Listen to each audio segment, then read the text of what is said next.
Hello. Oh, Jesus. 1 second. Okay. Hi. Stupid thing. Try to get the angle right here. Yes. 1 2 1 2. Oh, whoa. Sorry. Hello. 1 2 1 2. Testing. Hi. Sorry, guys. I think someone said to send me a message. They need a meeting link. So 1 second. Copy link. Cool. All right. Whew, what a weird day. Huh? Rain and all sorts. Cool. All right, 1 second. I'll fire up the chat on my phone. Cool. Join. Okay. Chat. All right. Who's here? Everyone. Good. Good. Alrighty. How we're doing? Are we good? Hey? Feeling good for a Monday? Yeah. Goddamn microphone. Sorry. Yeah, that's better. Yes. Okay. Cool. That's pretty good. I think. Okay. Can you hear me all right? Okay. Volume. Yeah. Good. All right. So welcome back. Straight into it. We're going to crack on from where we left off. Okay. Quick review. Before we got on our little easy breezy break, the main things that we need to remember is that we've been dealing with subtractive synths. Okay, subtractive meaning, if I share my screen, right, meaning if I fire up my settings properly, that might help. Hello, 1 2. Yeah, I'm back. Cool. M4. That should work. Oh, the lag is ridiculous. Sorry, let me fire up this thing. Original mix. Got to get you a link. So keep an eye on the chat because, as per usual, I'll fire off a link that will let you listen to what I'm listening to in Ableton. 1 second. Copy 320. Start stream. Copy to clipboard. Where's the... There. Chat. Yeah, bit of a storm today. Just walking outside during one of our little breaks in class and all of a sudden got drenched. It's great. Yes, so what we've been dealing with is subtractive synthesis so far, which means, if you all jump onto the link for me, it means that you take a sound, let me move this out of the way. Whoa, okay, that's cool. Which means that if I have a sound for an instrument like drift, for example, which is analog subtractive, turn on my keyboard, solo. Whew, that's a bit hot.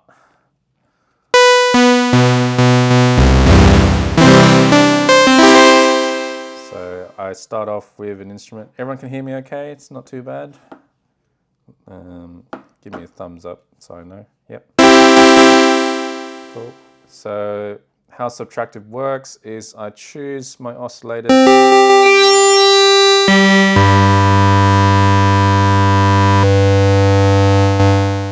Yeah, and I do whatever I want to the oscillators. I turn the volumes up and down. And then I start filtering away.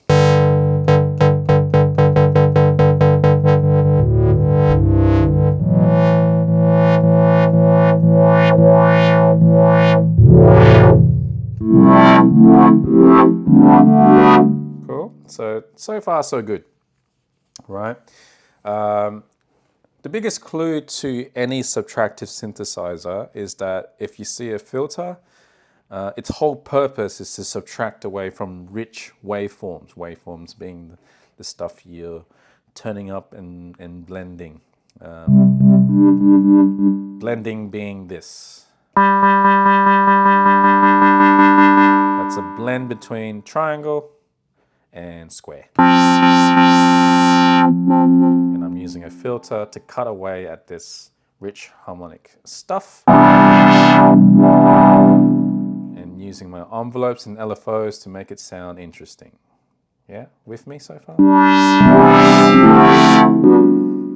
And if you set up your instrument right, without even any effects, you can still make it sound interesting.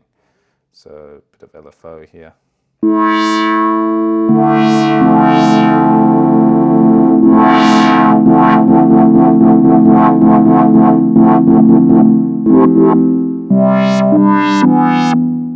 Different voice modes. Right, so I don't even need effects and I already can get some interesting movement. Use my LFO.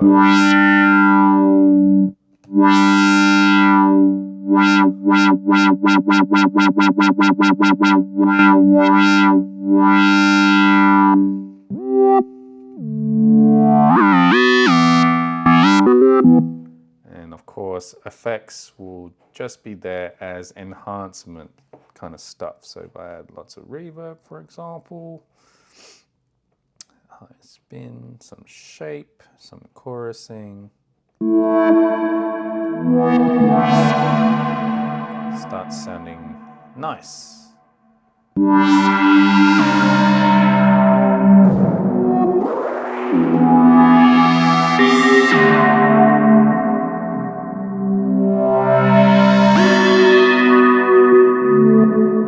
This is on it's set to a power chord, so I'm just going to slightly detune it.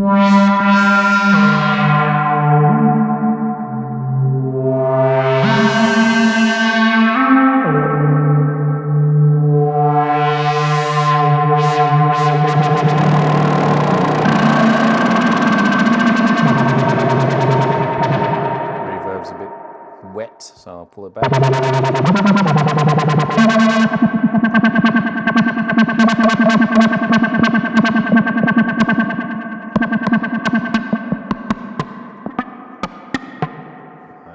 Nice and plucky. So that already I got a range of sounds I can get to, and that's already fun. Up and down.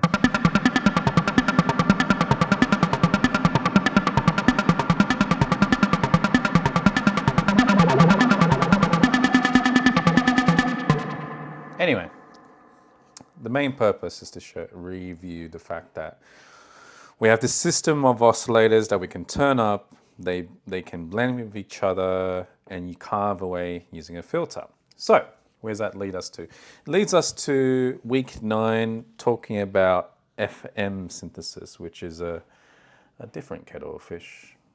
Sorry, I'm a gestural kind of person, so fire up the mirror so you can see me use my hands. So yes, drift and analog in Ableton are, obviously analogy synths, but more importantly, they are subtractive. Next week, we'll go into wavetable synthesis, which is a slightly different affair, but it's still, believe it or not, it's still subtractive. It's why it's popular in terms of techniques of making sounds. So subtractive is actually the easiest to understand. But this week we're talking about FM, which is not to say it's hard to understand, but it's hard to wrap your head around at first. But when you kind of approach it with an open mind, then potentially you can see the benefit of using this different style synthesis. Okay. So I'm just going to pop over to my slides. Let's go into Teams. So you have this too, don't forget. Just go into classwork. Is this the online stuff? It should be. Oh no, sorry, it's this one. My bad.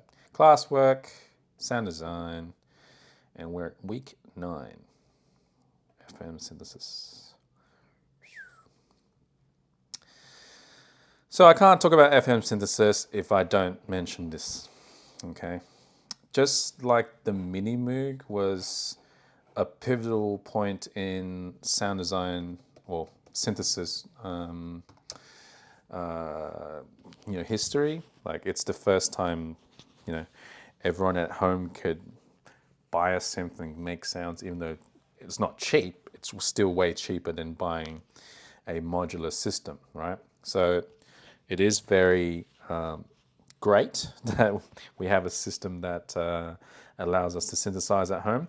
So see if you can imagine being, yourself as at whatever age you are now, and imagine yourself transported towards the late 70s. At this point, people were still using analog synths. So beyond the Model D, you started seeing synths like the Prophet 5 coming through, which I've shown you pictures of before, I'm pretty sure. But people are enjoying the sounds of these kind of like very rich but warm, lush kind of sounds, very full kind of characteristics. But at the same time, people started getting bored. In the 70s, who are your big names? Still probably a super rock band group of some sorts, maybe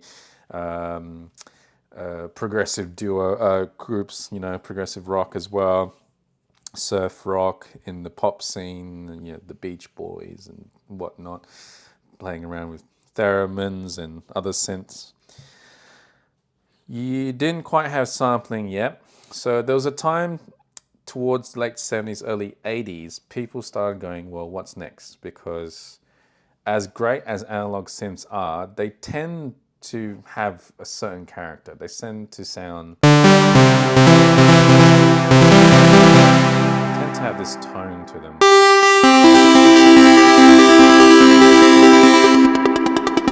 It's kind of like, not fanfare-y kind of sound, I don't want to say that, but it had this kind of like very electronic sound.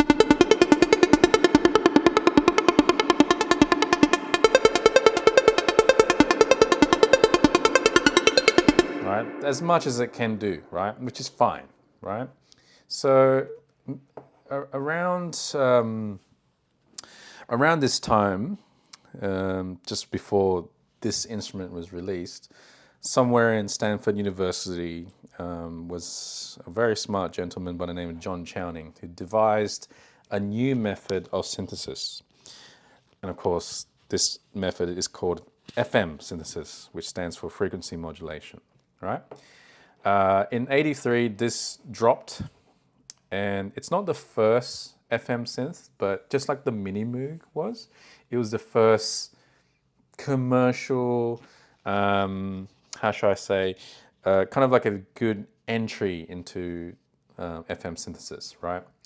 If you're curious to know what other ones were before, Yamaha made other FM synths before the DX7, but I have to mention the legend that is Wendy Carlos and the Tron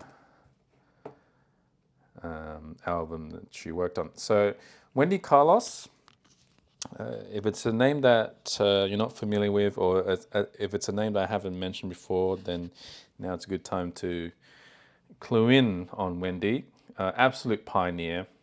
Like, when I say pioneer, I'm severely underselling this.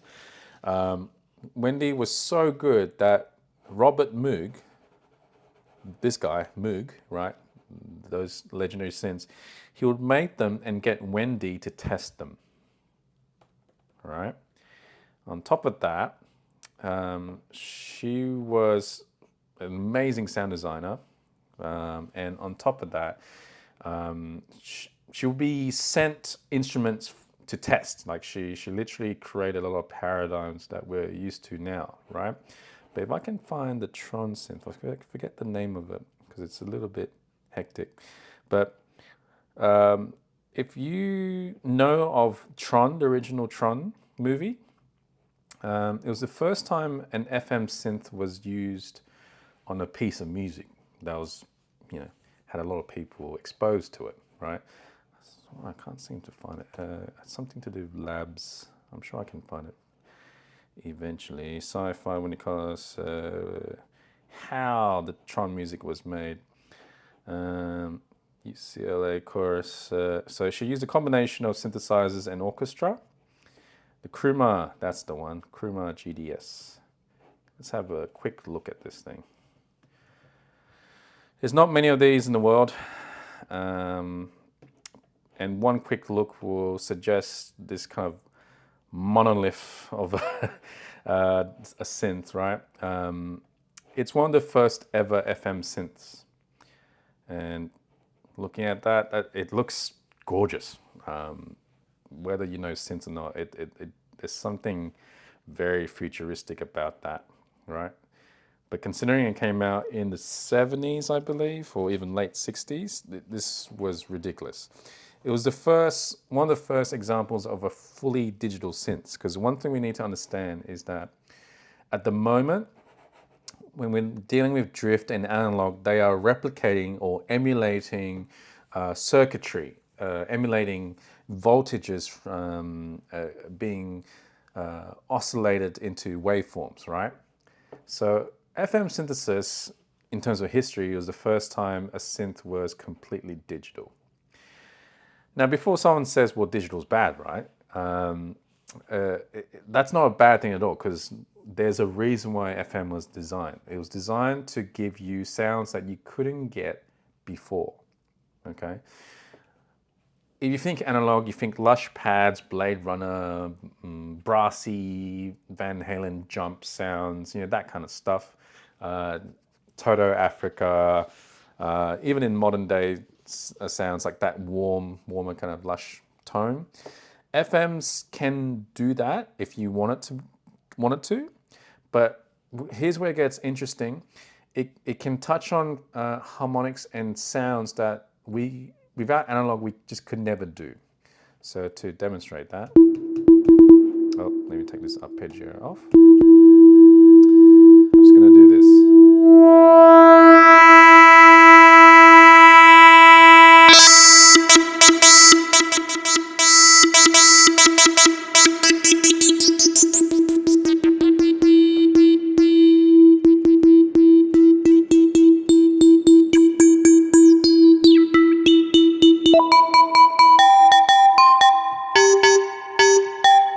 Take the reverb off because that's just hiding everything. Let's just hear it in its full glory. See how that sounds supremely metallic?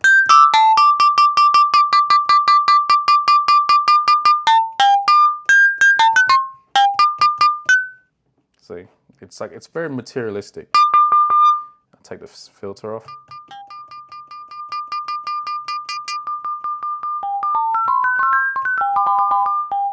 Now if I did this and this, take the sustain out. Ooh.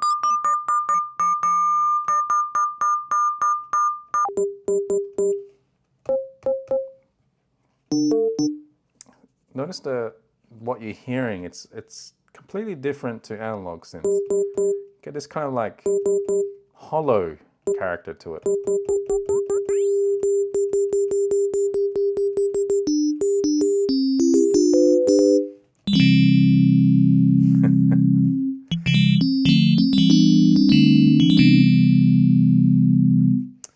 And while it's kind of possible to get kind of electric piano tones out of a analog synth, it just does not compare to this FM synthesis doing this. That's a very classic FM sound.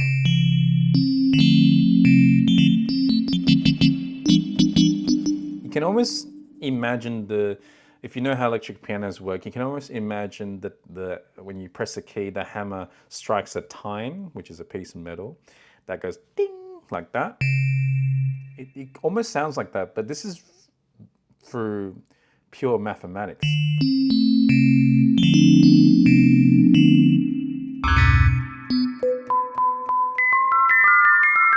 It's got that real malleable sound to it. Very materialistic, metallic, hollow, glassy, bell-like. Right?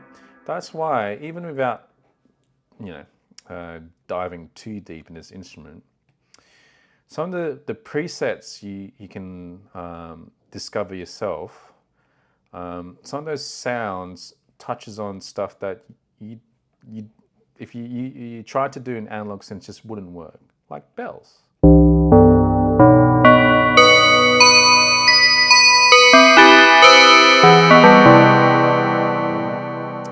What else? Glockenspiel.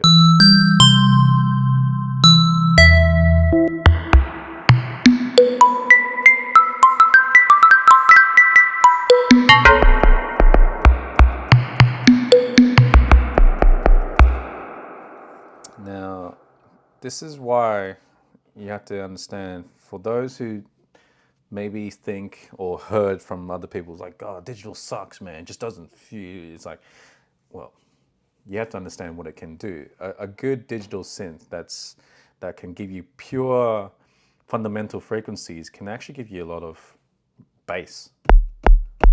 That is a solid thump, right? Especially if I give it some sustain here. Oof. Hello, we just went to the 2000s with just that one fell swoop.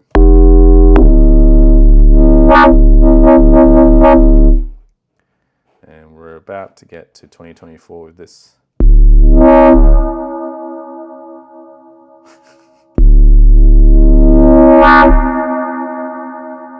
Yeah, not bad, hey?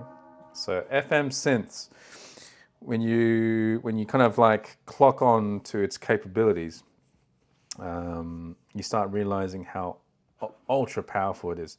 There's a question from Peter. Oh, I might need to enable your mics. One second. Sorry. Let me enable all your mics so you can all pipe up when you want to. And remember what I said in the early days. Anyone that has a question, raise your hand, pipe up, please. Don't be shy. Question? I sure can. Hey, good.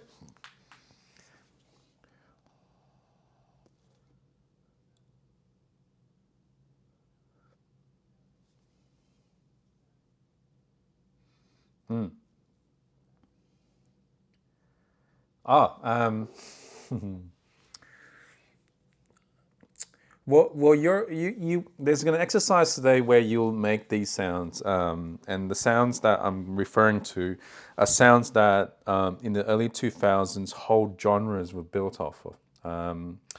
So when I was saying 2000s, I was making a type of bass that you would associate with early UK hardcore, even some UK hard house, some areas in Dutch hard house music as well, drum and bass, jungle, and more drum and bass than jungle.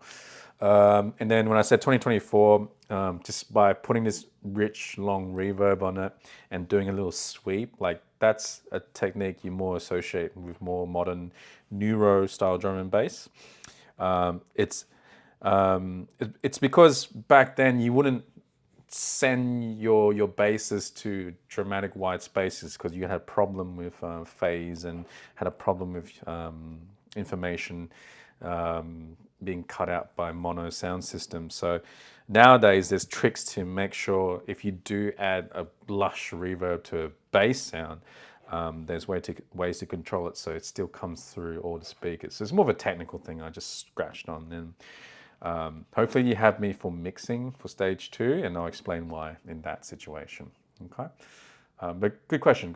Yeah. Anyone else want to ask something at this point, or should I keep going? Thumbs up if I should keep going. Yes. All right. Ah, that's good. Yeah. All right. So, so you get my point, hopefully, that this FM stuff, it might seem intimidating because it seems to use a whole different, what's the word? It's kind of setup. But the thing is, we're lucky. We're Ableton users here. Ableton's great. And this instrument that I'm showing this stuff in, Operator, is, to me, one of the greatest instruments made in the past 20 odd years. I really think it's a wonderful synth. I think it's very versatile. I love it so much that every time I open Ableton, Operator is one of the default instruments that's loaded, along with some samplers. Right? To me, it sounds great if you know how to use it. But also, if you're playing around with it, there's a high danger of making it sound horrible as well. So it's important we understand how it works. So why is FM different? Why is it so special? Because, quite simply, if I start a fresh operator, right, even if I turn this off, and I'll explain why I'm turning this section off, FM is different here.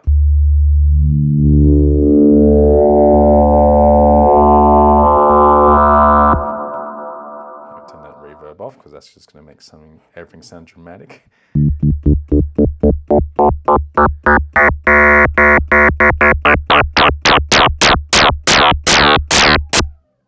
Anyone played the Sega Mega Drive or Genesis consoles back in the day?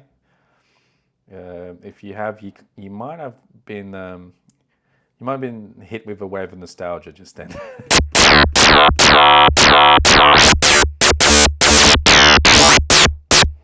Even though it is happening very quickly. So, fun fact: the Sega Mega Drive and Genesis, the onboard sound chip was actually an FM synthesizer.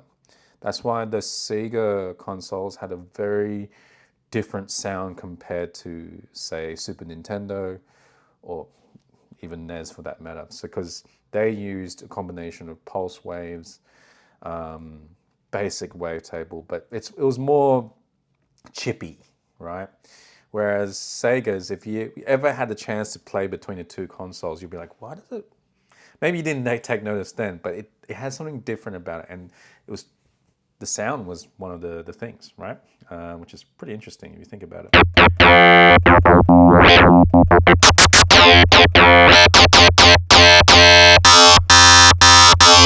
That kind of hollow character, this is FM and what it does, right? And in fact, if I just take some of the bass out, you might get even more nostalgia.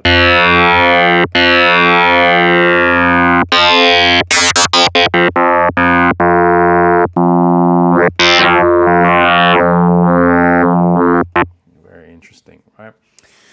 So yeah, FM sounds different, right? And hopefully if I already described enough of how it can sound different compared to analogs.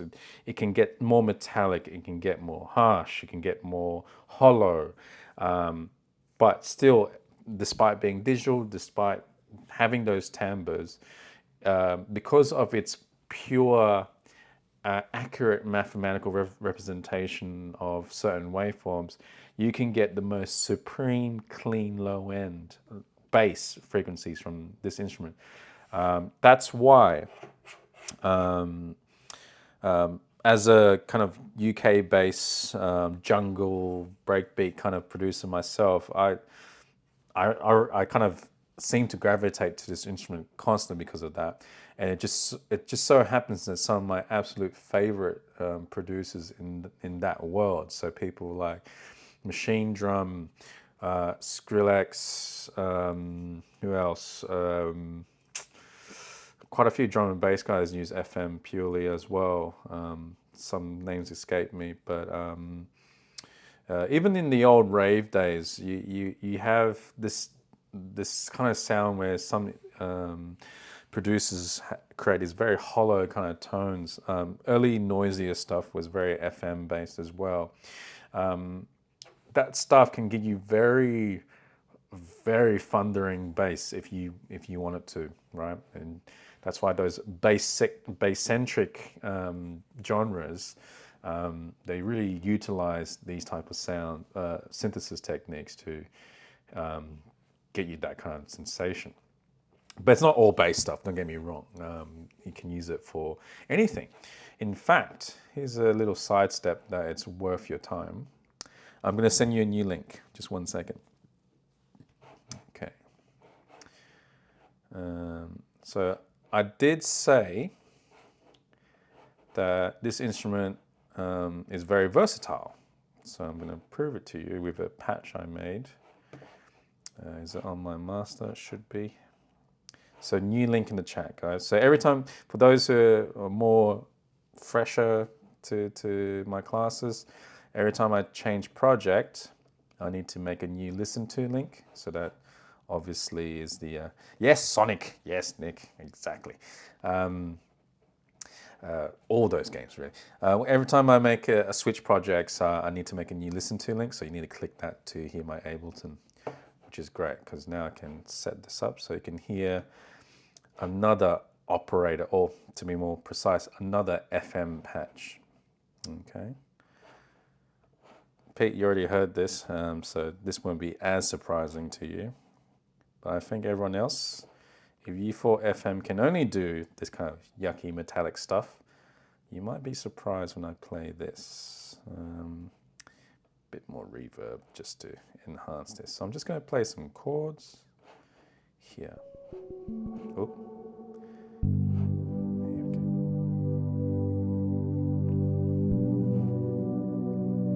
Make sure everyone jumps on. How many people we got? We got 6. Cool. All right, so you can hear a bit of something, something.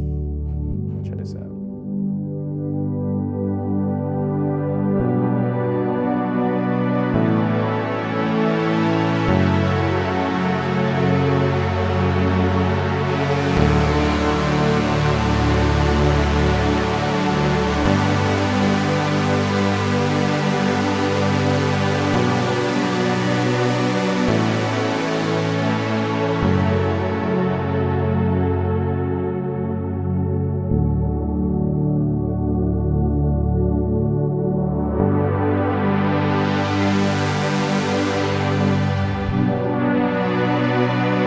Yes, I have really lush reverbs in there, but let me take it out.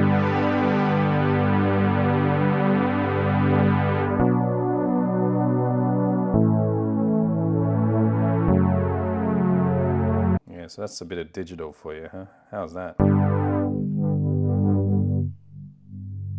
Good low end, good richness. Entire frequency spectrum. Actually, let's inspect. Let's have a look at EQA. Open the filter.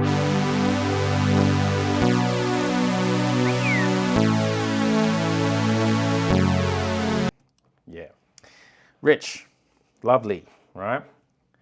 So yes, it's pretty freaking awesome.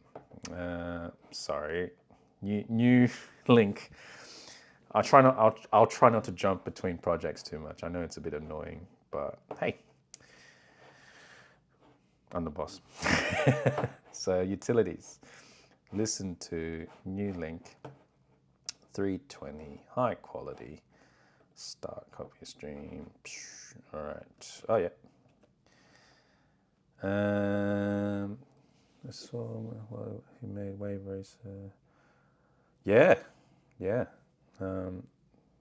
that pitch drift on an LFO? Yes. Always is, right? It's one of those things you expect to see on any instrument that has an LFO. An LFO to a pitch will give you a nice kind of beautiful vibrato. There's this instability, the more organic kind of sound, and that touches on to that organic analog feel. So you can get that. You just got to know what to do, right? So, why is it sounding like this? Let's just have a look. Is that a blank operator? Should be.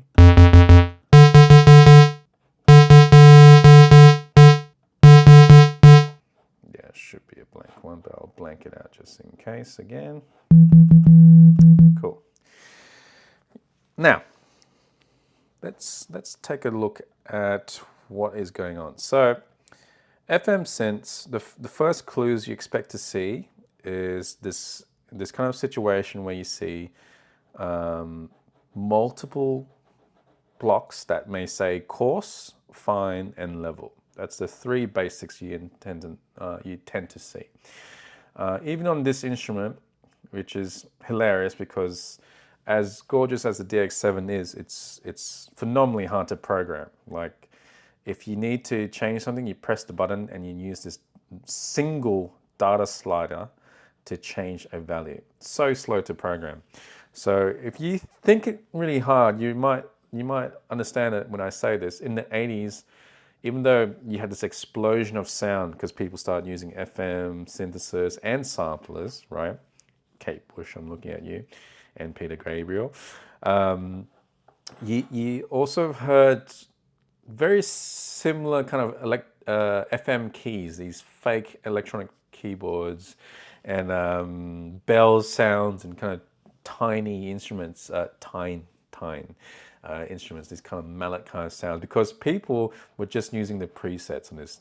It's so cumbersome to program that a lot of people just couldn't care less. So it's kind of why the 80s sounded the way it did.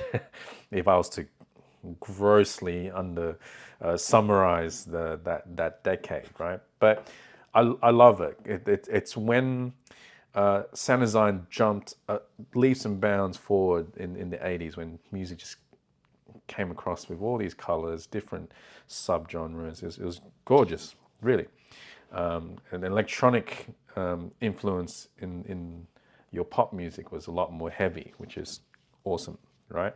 It's probably why we're doing this course, right? Anyway, so this thing was hard to program, right? But it still works the same way. How it works is this. On the DX7, the only waveform you have to your disposal is a sine wave on the DX7. So on this instrument, you only had sine waves because that's all you needed. That's all you needed to make a crazy sound. Just look at this diagram, right? Even though these squiggly lines is probably the last thing we want to see today, what you're looking at is you have a carrier. So this is one sine wave. Then you get another sine wave to interact with this, which causes a frequency modulation, and that equates to this, whatever this is, right? That's not a sine wave anymore. So what you were hearing before, when I just literally turned up something here, was you're hearing frequency modulation. So let's hear that again. So we have a sine wave, just a simple sine wave. And as I turn this up, I'm getting this operator is the name of it. The name of these things are operators. I'm turning up this second operator and it will start interacting or modulating this carrier, which in this case is A. So see, it says A, B, C, D.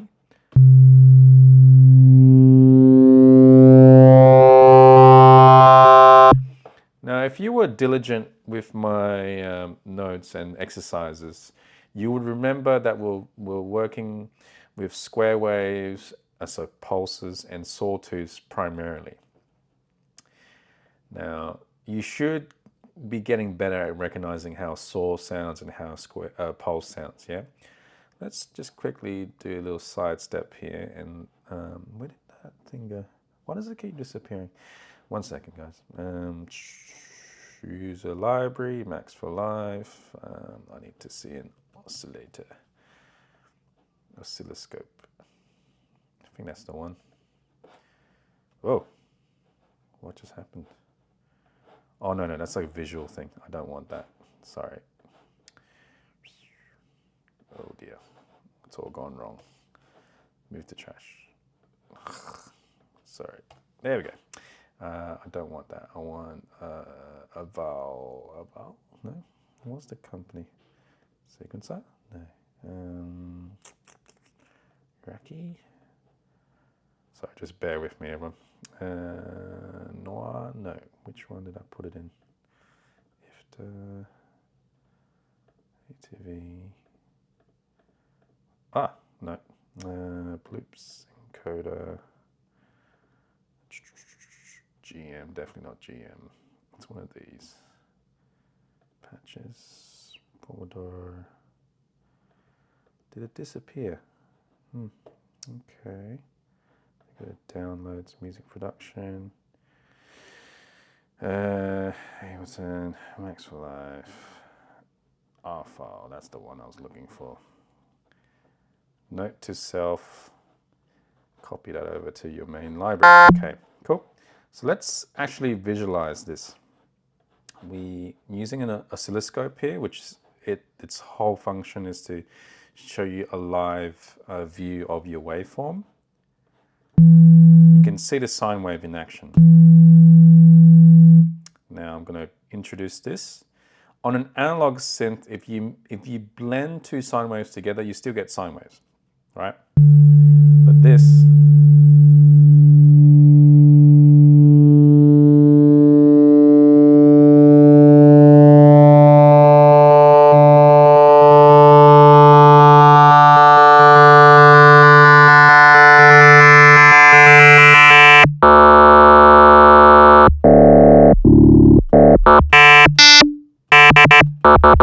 right? So that's so FM, right? In sound and also in appearance.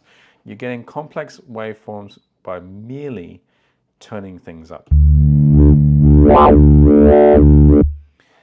Now, for those who've dabbled with synths outside of Ableton and outside of traditional analog instruments, so for those who dabble with Eurorack modular stuff, you may have heard the term wave folding. It's a little bit of wave folding happening, which is caused by FM.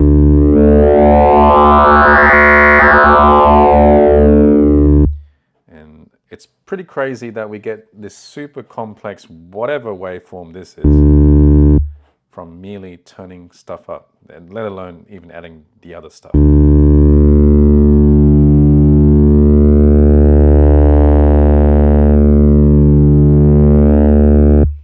And I haven't even touched this stuff yet.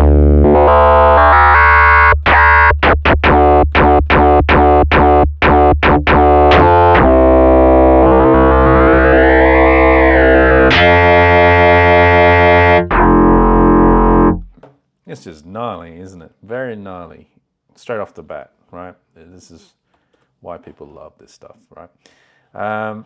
Cool, so you get my point. It creates very rich harmonics that there's no way analog synths can achieve. Not real hardware. Yeah, go for it.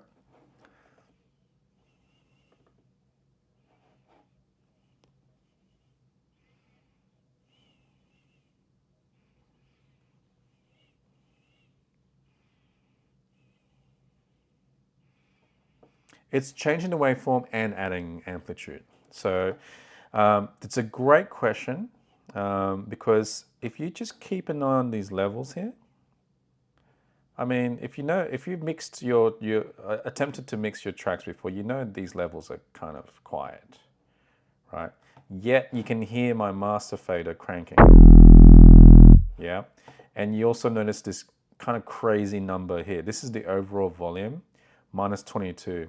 So we are dealing with massive amplitude boosts, but in combination with this colliding waveform situation that we're dealing with, which is pretty wild. So quickly you understand why this is both powerful and intimidating, is that you kind of need to keep an eye on your levels. It doesn't take long for it to go.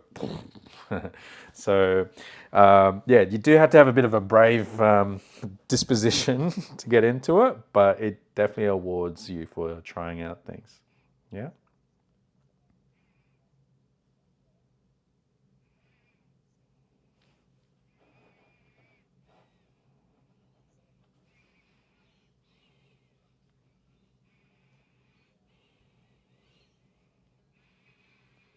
No, it doesn't attenuate. It does attenuate, I should say. That is correct, but there's no clipping, there's no inbuilt limiter. So again, a brilliant question. This is why I love when people chime in, because things come out that might help everyone involved. If you want to be a bit brave and just try and really push this instrument, then a limiter is not the worst idea in the world. Yeah. In fact, there's some patches I made that really push this envelope. May I demonstrate? So a sound designer and artist name that I've mentioned in these classes before, and if I haven't mentioned enough, then it's a bit criminal, is Sophie. Phenomenal sound design. Yeah, Sophie, of course, yeah. And I think Sophie, rest in peace, her sound design is just ridiculous. One of the first artists, to me anyway, to my knowledge, that attempted to create materialistic sound, like sound that replicated the texture of plastic material and bubbles and that kind of thing. So I've attempted with my limited skill set to kind of get into that world. Where is it? PC texture. So I've created something here. So I got this drum loop. What's that?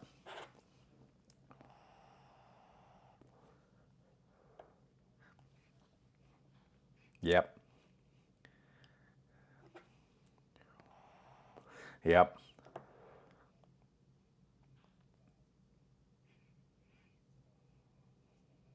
Yeah. Yeah. Yeah. Crazy. Absolutely crazy. And it's funny you mentioned that, because check out this thing. So I got my drums. So I'm loading this rack that I created, which doesn't look like much, right? But if I open it up, yeah. So bearing in mind that I am nowhere near Sophie's level of sound design, right? At this point, this is where people say, "WTF? What am I looking at now?" Right? But let's see what this does.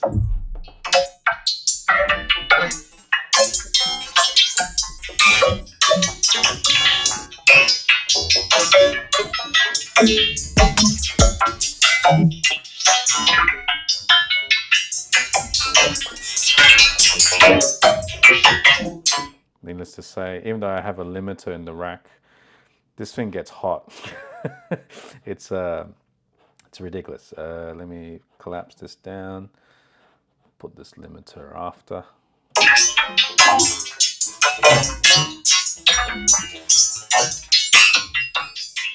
Now I don't use this for my own music, but I do use it for some sounds, just for some textures in the background. This is heavily inspired by Sophie's sound design. If you want to hear a better version of that, check out Sophie Pony Boy. That's a good one. Super intense, a little bit scary if you're not ready for it, but probably one of the wildest sounding textural drums. It's not even drums, it's just FM synthesis. So it's Sophie, when you check out, especially this album's probably an absolute highlight. Sure, it's 7 years old now, but it sounds like it was made today, or it sounds like it was made 10 years from now in the future. It's ridiculous. She is an absolute master of FM, which, believe it or not, that's the driving force behind that crazy texture. So what we're listening to is this drum loop. This drum loop's triggering a bunch of chains that I have. Some of it's going through vocoder, some of it's going through an FM generator.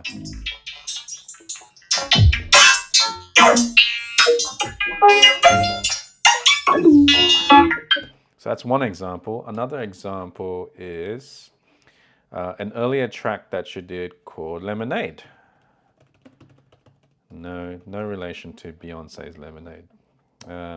This track, you kind of hear this sound that sounds like a popping fizz can, which is pretty wild because there's no sampling. It's literally all synthesis. So I can pop that link in the chat for you just to check it out. And I remember when it came out, was it 2014, 2013 it came out? Or maybe even older, 2012? 2015, yeah. When I first heard this tune, I was gobsmacked. I just couldn't believe what I heard. It kind of rattled me. I was like, who makes music like this? Are you an alien?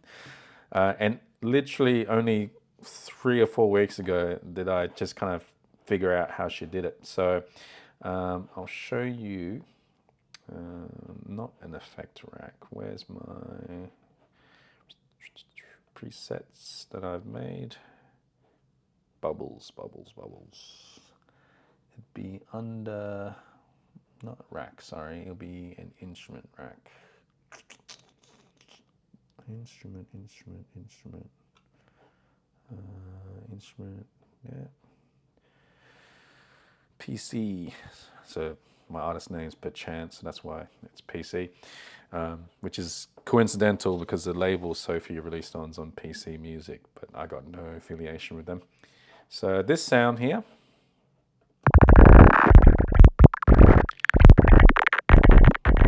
like this kind of stuff, you just can't make with an analog sound.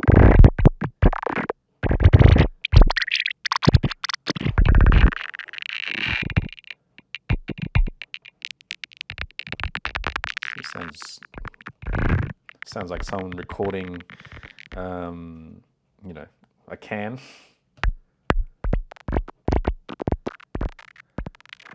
Yet this whole driving force behind this sound is FM. I'm using an FM synth to make this. So yeah, check out Lemonade and you understand what I'm trying to say. It's kind of crazy as a sound designer to go, you can make this kind of textures with a synth. Ugh. Yeah, you try and make some bubbles otherwise, right? Yeah, if you don't believe me. Without using audio recordings and samples. It's not as easy as you think. Anyway, cool. So you get my point, it's pretty wild. How it works is that you have a combination of operators. So I got A starts from the bottom, A, B, C, D. Quick little side step, just so you know the differences between FM synths. Dext, if you're not an Ableton user or you just don't want to touch operator for some weird reason, feel free to try out Dext, which is free. And first it was designed as an instrument to, not even an instrument, it was designed as a editor for the DX7 because people hated how to work the DX7 for the reasons I told you before. But the guy who worked on this plugin said, you know what, I'll make it work as a VST, as a plugin, not just an editor. So because it's easy to do, the DX7 is a purely digital synth, so all you have to do is, you know, add a amplifier and some legit waveform and an output, and it will sound exactly the same. The DX7 wasn't special sonically, it was special methodically, right? So what we're looking at with the DX7, or Dext, because this is a one-to-one copy, is an instrument that has 1, 2, 3, 4, 5, 6 operators. Okay. I'll leave it at that because having more operators can get a bit interesting. So Ableton's operator, that's now you can see why it's called that in the first place, has 4 operators. Yeah. An operator is a new term to us. Yeah. We can turn these operators on and off. So we can literally disconnect this instrument. So if I play a note, nothing will work. But if I press A, ooh, subs. Nice, right? Then I got one activated, then a second one, but this one won't be heard until you turn it up. Cool. So, where operators different to a classic DX7 or older FM synths for that matter, is that while it starts off with just 4 operators, which might seem smaller and not as good, where it kills the DX7 is that, yeah, you have sine waves as a default, but you could change the oscillator to other ones. Okay, so let's get that straight. An operator is a component that holds an oscillator, okay, and it also holds the envelope for that oscillator. So a single operator has its own amplifier, okay? And that amplifier has an envelope which you can shape. Let's get that marinating in our head for a second. This 4-operator instrument has 4 operators that not only just start off with sines traditionally, but can have different waveforms, which no other FM synth can do, right? Well, before operator came out, because other people have copied this now. Ableton, this instrument came out 20 years ago. That's how far ahead of the game Robert Henke was when he designed this instrument. So that's already mind-blowing if you've been an FM user since the 80s. But the second thing is that you have this powerful capability, which all FM synths have, is that each operator can have its own envelope. So what does that mean? Let me demonstrate.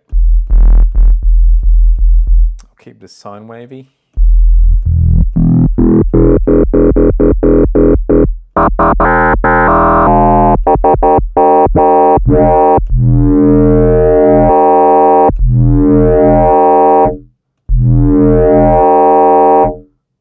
All right, then I'll add another one.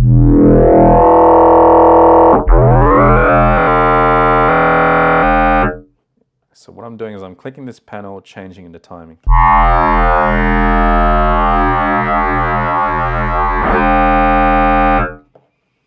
And just to make it clear, I'll differentiate by changing the waveforms.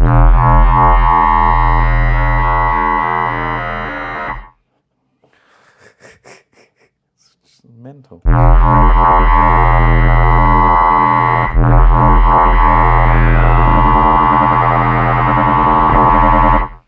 Yeah, I'm literally just turning things up, changing the waveforms. This is where you can kind of see the superpower that the FM synths have.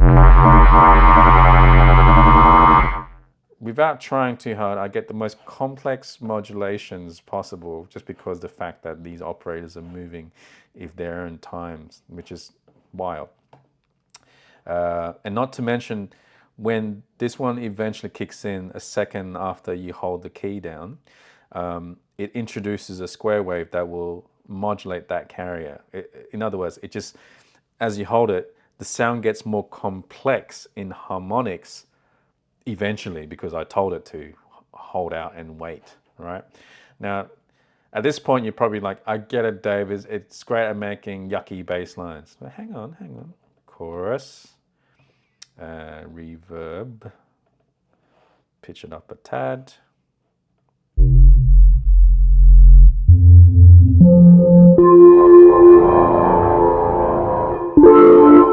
Let me just turn the volume down.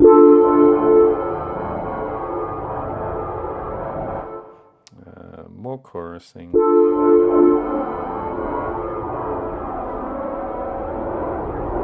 Just back down a bit.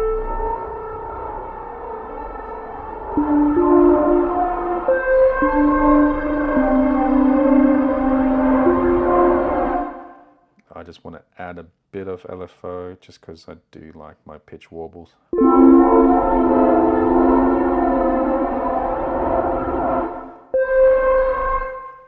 And just a more intense reverb. Ooh, okay.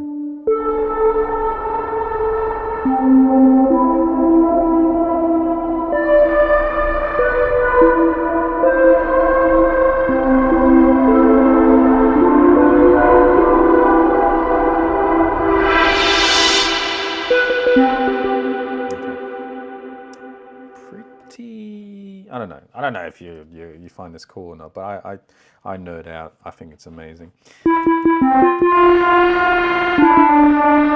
Like, I hope you understand that that's I wouldn't say impossible, but it will take you far longer to even get close to that sound with an analog synth, if it's even possible with the instrument that you have. Right, this is where FMs are so powerful. Now, so let's default all these to 1, because that's where it starts. Coarse tuning 1. I'm I'm gonna introduce, let's deactivate them. Again, switch it all back to sine wave. You can see why there's no need to even venture too far beyond the waveforms. Just sine waves enough to get it cranking. EQ8.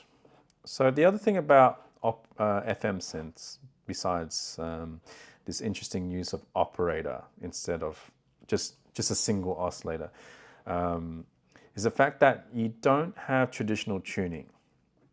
Well, you kind of do, but it's different to what you're used to. So if you remember in analog synths, you like drift or analog, you can change the octave of one oscillator and you can detune it. Yeah, so you can detune it by cents. Now, this tuning might sound like octaves, but it's not. So that's one fundamental. That's an octave, yeah. That's another one, but then that's not quite an octave.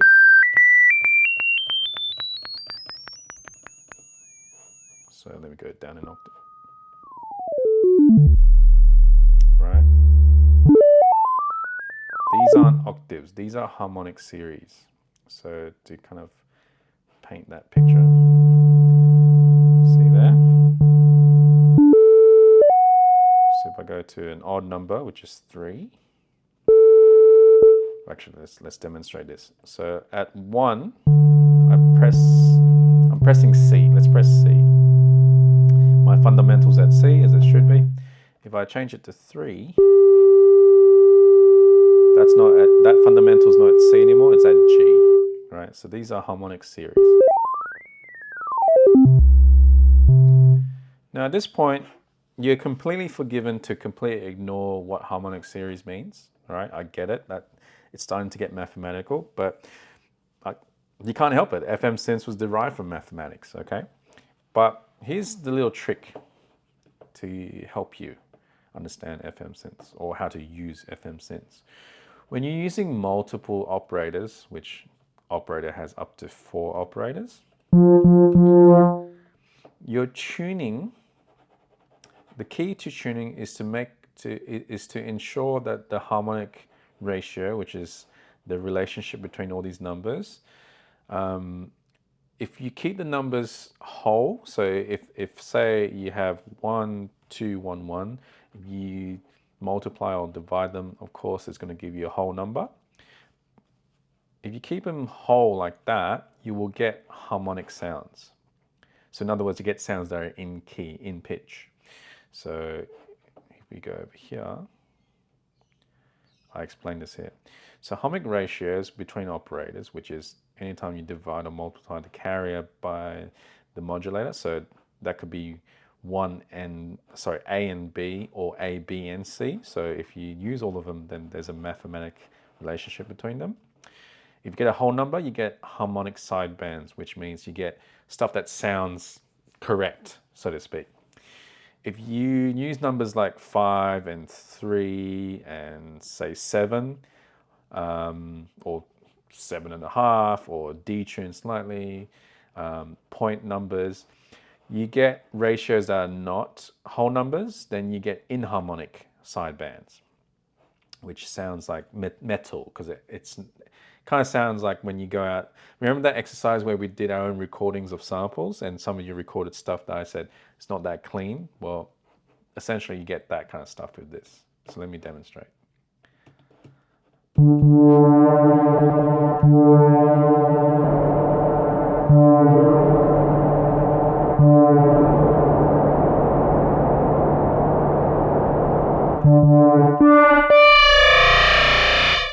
Oh yeah, the envelopes are different, so let me just correct them.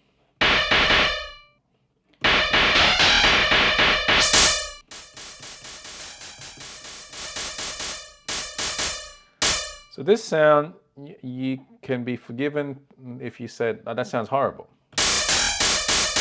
because it's inharmonic, right? But you could probably use that for something like a drum sound, right? But let's get these numbers to more whole number territory.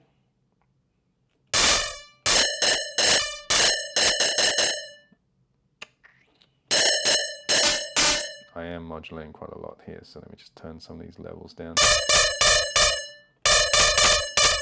So sustain values high.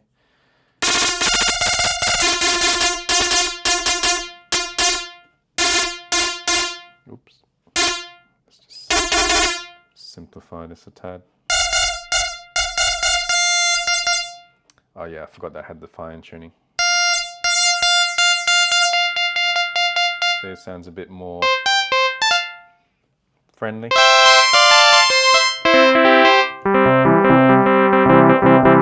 Yeah, that's because these are whole number ratios.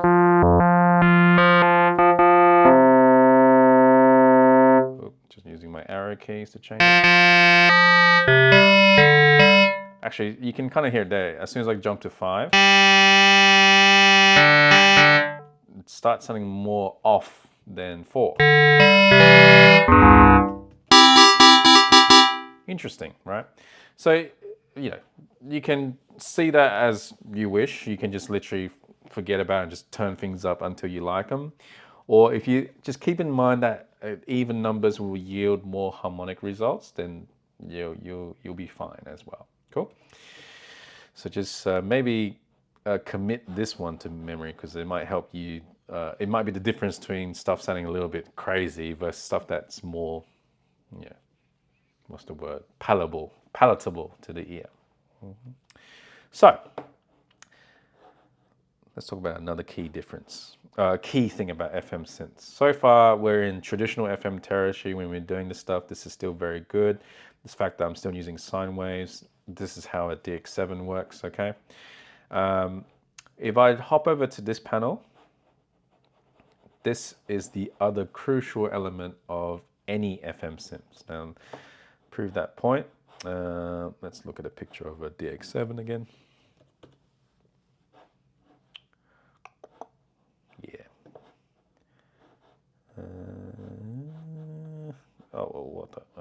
Cool. Here we go. So see this image?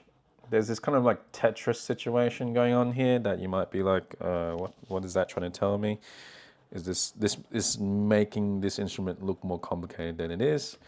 Now, if I go over here, that's the same here, right? These are algorithms. Now, if I zoom in, you'll see these blocks are, first of all, different to each other, and you can select them. And what they have are lines going through them. And some of them seem to go to different places, different destinations than the others, okay? So what this is showing you is what's the modulator and what's the carrier. So the default setting is this. A is the carrier in this algorithm, the default one. So as I turn up the levels here, they will feed this FM behavior downwards towards the carrier, which is the OG, if so to speak. So that's why a sine wave works more than well, because you get a nice clean sound. Then as you add levels of the other operators, it completely warps it very quickly. So that's the most FMing kind of algorithm, the most obvious one. The second one, you can see these are joined. So what's going on here is that C will modulate D, and the combination of the two will modulate that, which is B. Then in turn will all modulate down to A, right? So they give you a different sound. This one, blah, blah, blah, blah. At this point, I lose people sometimes, right? But just know that this is powerful if you realize what's going on. Because, for example, this, sorry, even this one does it too. This one is showing that there are essentially two different carriers. So you can start really fine-tuning your sound design with this. This one, A is actually separate, which is ultra powerful. It means that A will not get frequency modulated while the B, C, D does. Likewise, this one, single exit. This one, there you go. A and C have individual carrier responsibilities, which means, again, more distinct sounds. This one has 3 actually. So these are all good. Now this last one's very interesting, but I'll get back to that one later. Now,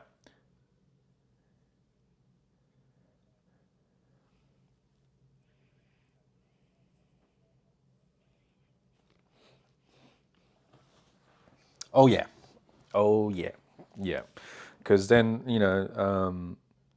especially with FM synthesis, as you can hear, things get completely warped quickly. And as I've kind of explained to you in previous classes, a dirty sounds great, but if you want bass, if you want that full tone, you need clean. Yeah. So having the ability to switch the algorithms is super powerful because it can yield a cleaner result. So yeah, exactly. That's exactly what it's for. As well as this, everyone here. The other great thing of this algorithm stuff is even if you can't be bothered zooming in and figuring out what each one does, it's just a quick and easy way to just change the sounds with just one click, right?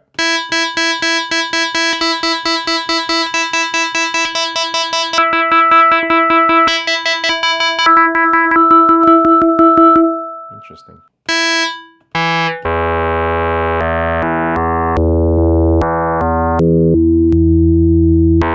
Fascinating, isn't it? So let's just say at this point you're like, oh, this FM stuff sucks, man. I just too many numbers, which is a fair, very valid thing to say about FM synthesis. It is very technical. Here's a little hack for you. If you couldn't be bothered, just pull up a preset, say some sort of paddy kind of thing. Let's load that up. Let's get something a bit more straight edged. Cool. Something like that, say. All you need to do is get into this panel and just mess about with this. Oh. Cool.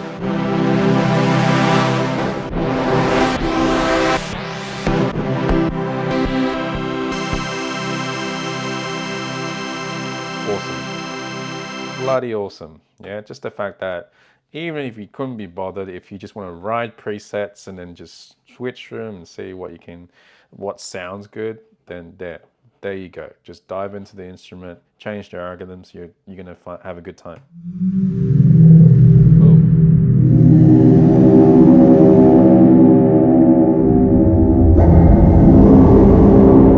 Good Lord, change that. Oh, this is a combination with Wavetable. You clever people. Nah. Get something that's more like clean or simple and you can cook it. This applies to lead sounds or key sound, I guess, as well. Oh, perfect. Check this out. Operator.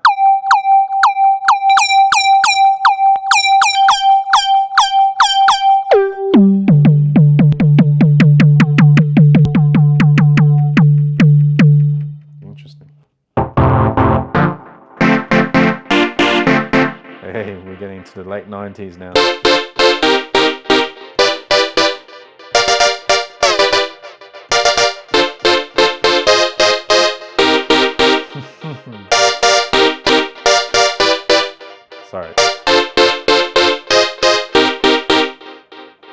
Sorry, couldn't help myself. Take the delay off.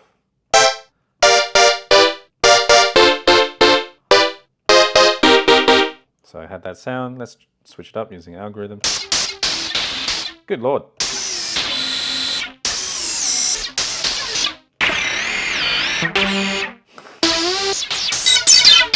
Good Lord. Interesting, huh? There's a waveform in here that's very, very spicy.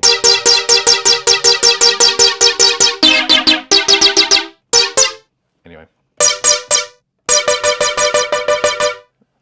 Anyone know how to play I Met Her at the Love Parade track? Kind of sounds a bit like that.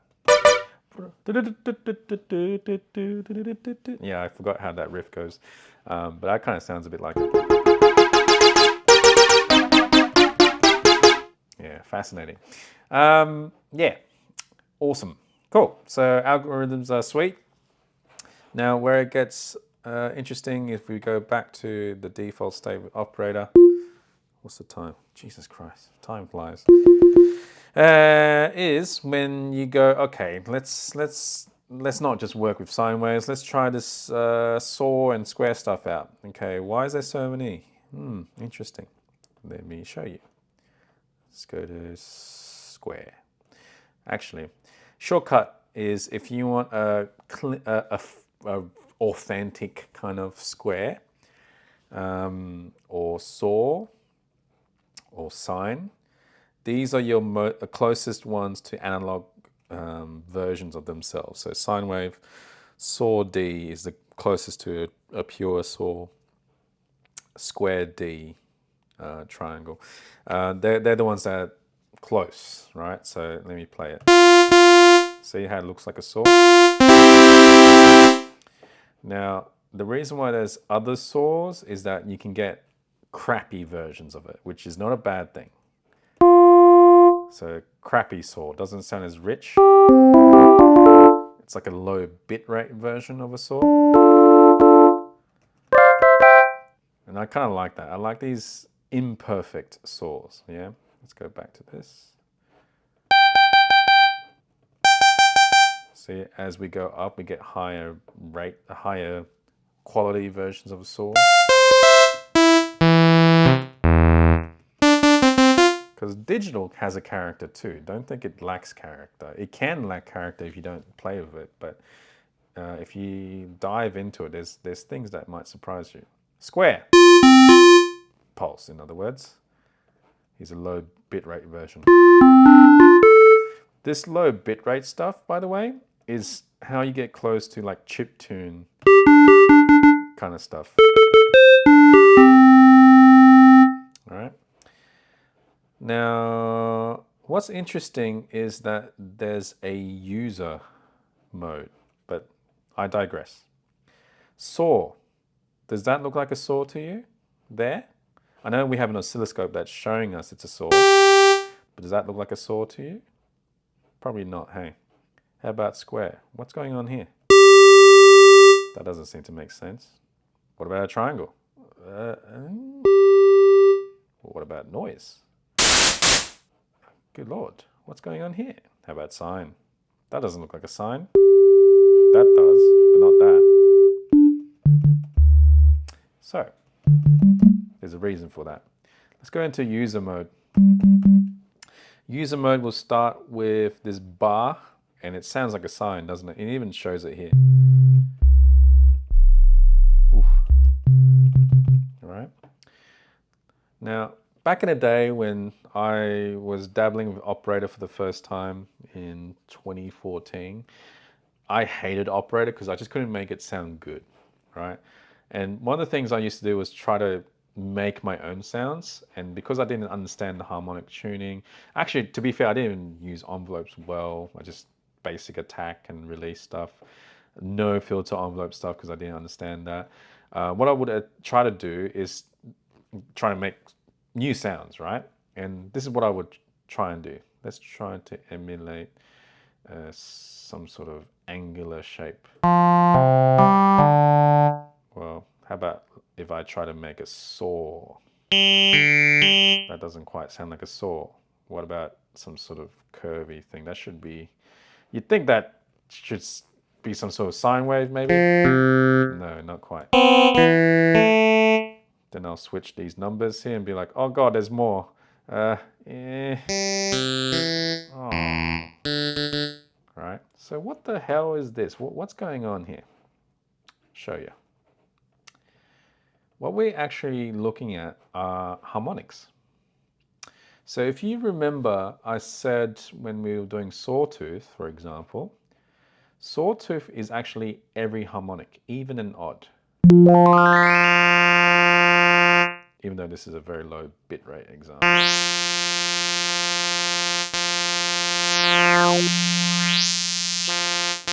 So that's why when we look at saw, so saw is set up properly, you can see that this is all colored in, yeah? Likewise, I said square is all odd harmonics. Oops. So if I was to replicate that in user mode, let's default this again, sorry. I'll go user.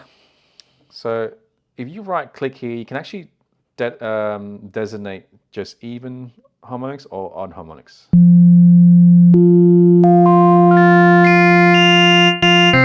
that's what that results in. See how important that fundamental is, because that's your sine wave. Right? Or let's default that again. Let's choose or odd harmonics.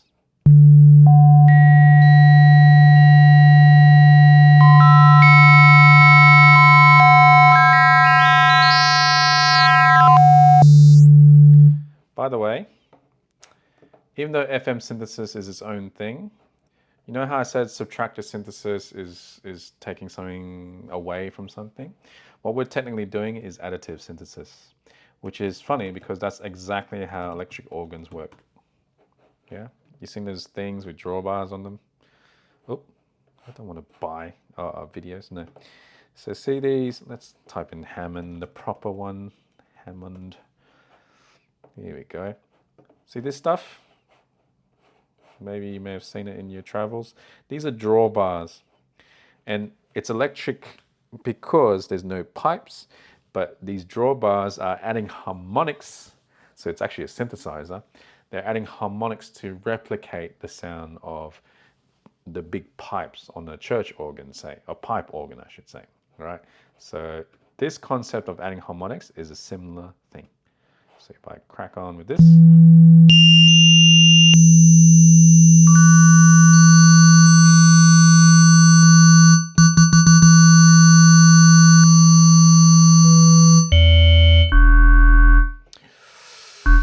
I like.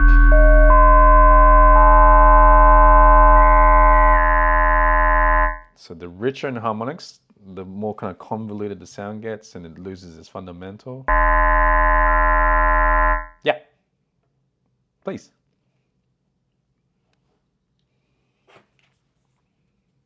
Yeah.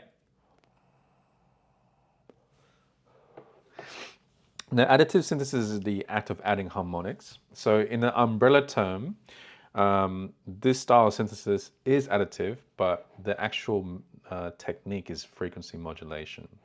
So this part I'm doing here, if I can zoom in on just this is additive. But this interaction, when I turn something else up, makes it FM. Does that make sense?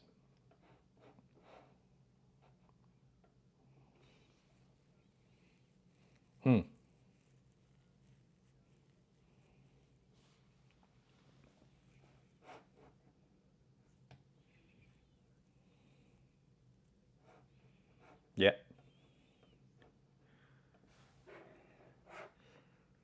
No, not as complex as that. You just kind of divide all of, let's just say using A, B, and C, you'd go 2 times 4 times 1 equals 8.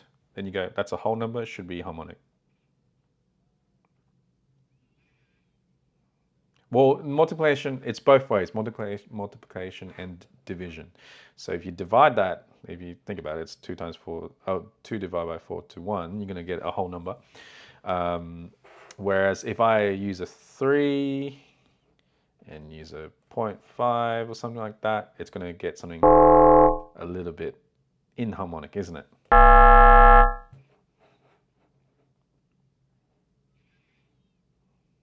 Yeah.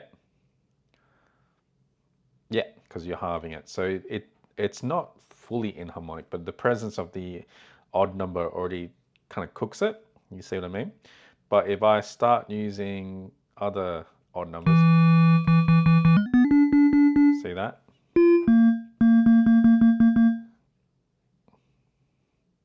Yeah. So even though you can multiply, it's actually more correct to say if you divide it down and it's not quite going to give you a whole number, it doesn't. Not saying it doesn't work, but you start hearing more inharmonic stuff. That's a general rule of thumb. And you can kind of hear that. Yeah. Doesn't matter which direction. You can choose up or down, doesn't matter. But if you start from 4 or 7 or 3, no matter what, you will get odd numbers, non-whole numbers. You get decimals, right? That's why it sounds the way it does. Yeah.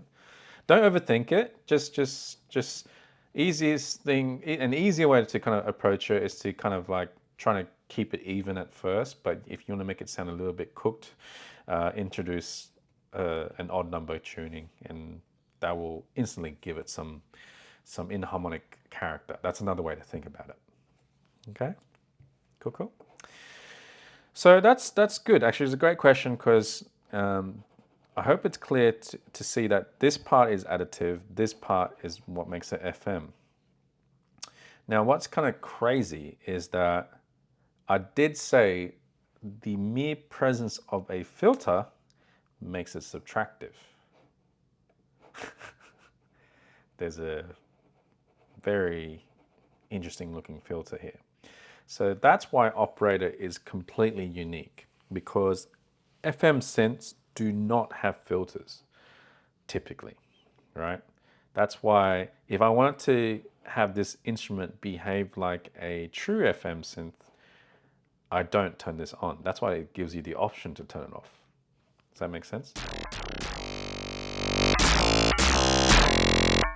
Right? Oof, that little whip at the end. Great. But yes, with the filter, because this is Ableton we're talking about, this is Robert Henke we're talking about. He's a bit of a smarty, smarty pants. He said, chuck a filter in there. Why not? The mere presence of a filter makes this instrument super complex because it is not only additive, not only FM, but it is subtractive as well. Which is great, because what that means is you can have something sounding super scary, but then you can change the tone. And, because I'm clicking in the filter panel now, guess what? I have a filter envelope. Good, because options, we like options.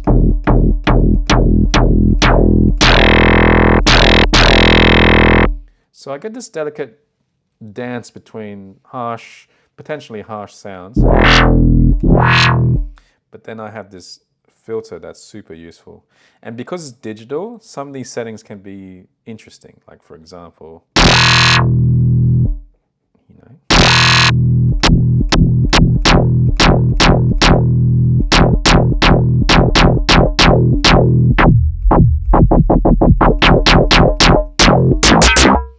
so fun, right? Now, this is not important for you to know, but when I played that beautiful pad earlier today, and you know how it's sounding very analog-y, it's because I did a classic technique of driving the filter. By default, you don't get that, because by default, your filters are clean. My defaults are different. So your Operator will typically look more like this. Nice and loud in terms of the level. And this is where I, back in the day, I thought Operator sucked, is because these filters, when at that time, didn't have the option for this colorization. It only had the clean mode. So I always thought FM was a bit weak sounding. But now I realize with when they updated to Ableton 10 a few years back, they said, you know what, we'll give you some cool filters to play with. And it just changed the game for me, because it meant that I can drop the levels down just evenly and crank the level of the filter drive here, which will give me more volume, but not just volume, but tone as well.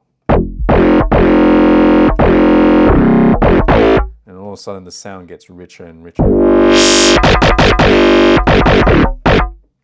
Jesus Christ.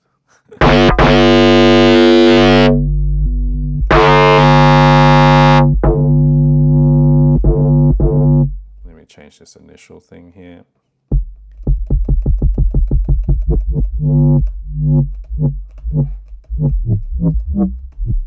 Very cool, very cool. So having super powerful, customizable envelopes here, there, and everywhere means you can really shape a sound to what you want. This is why this is my favorite instrument. It beats Serum to me, beats your phase plants, even though they're more powerful. This is enough. This has enough power for it to make stuff completely new, but then you can treat it in a very simple way as well. I like that. It has a good balance between difficulty and straightforward as well. All right.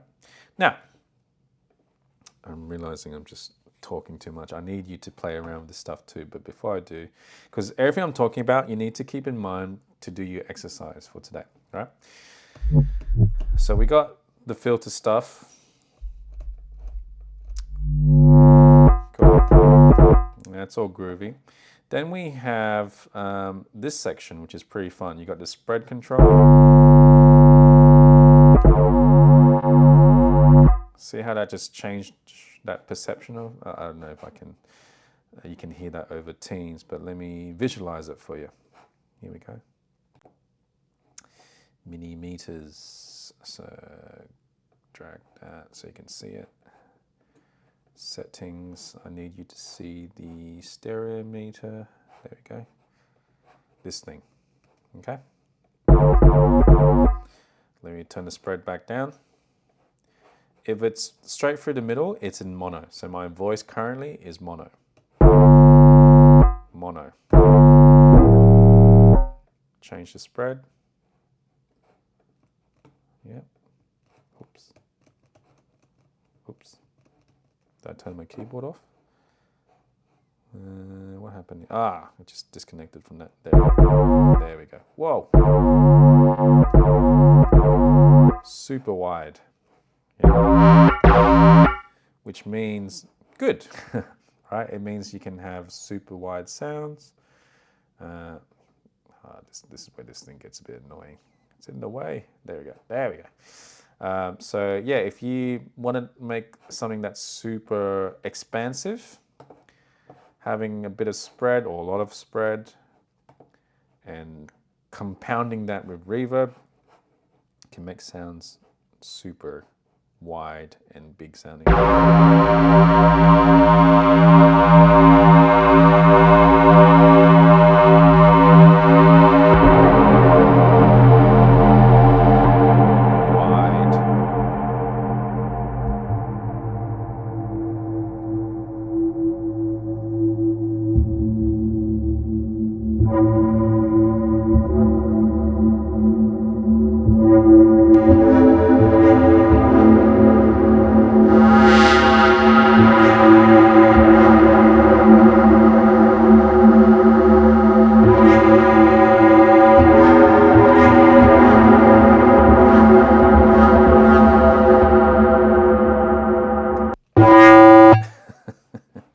Pretty crazy. Love it.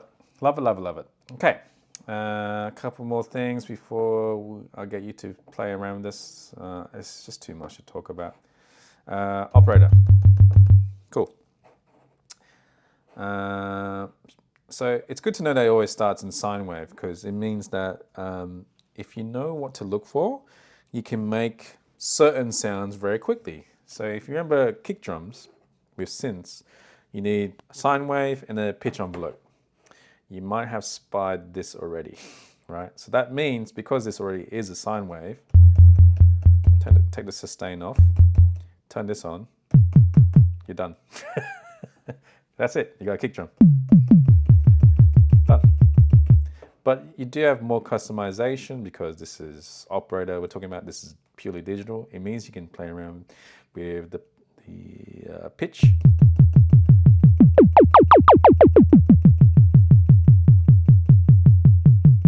Decay, so you can make it go pew, or just very snappy, and you can blend as much as you need. Change the levels. That's good. And if you want to get creepy, start making weird kick drums, then you can maybe choose the right algorithm. So let's just say I want A to be clean, and I'll get, let's get C involved.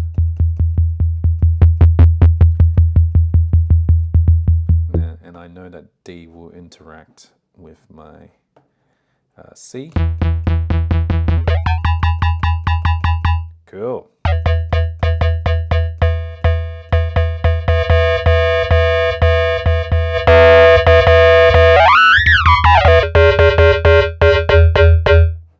Oh yeah.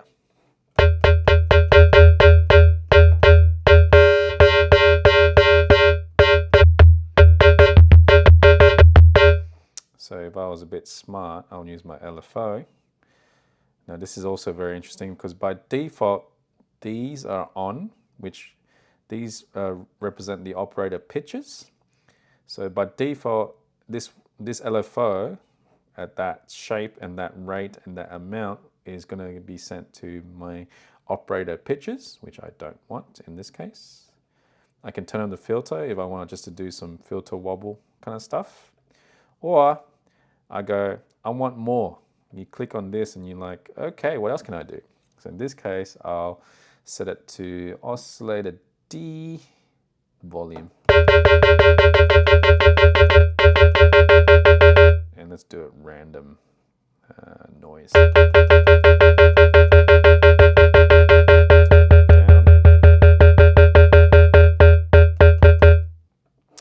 Volume D, that is the right one.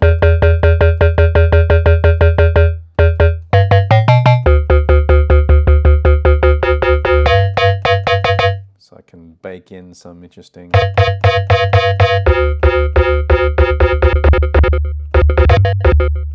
different kind of sounds, yeah. Cool. And try other things too. So let's try see feedback. Actually, no, well, I don't want to do that. That gets a bit hectic. So yeah, so you got more destinations to control here, which is pretty fun. Yeah, gets pretty cool.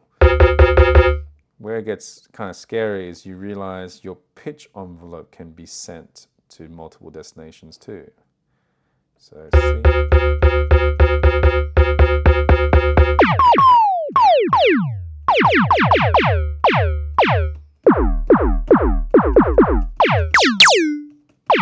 Cool. So just, yeah.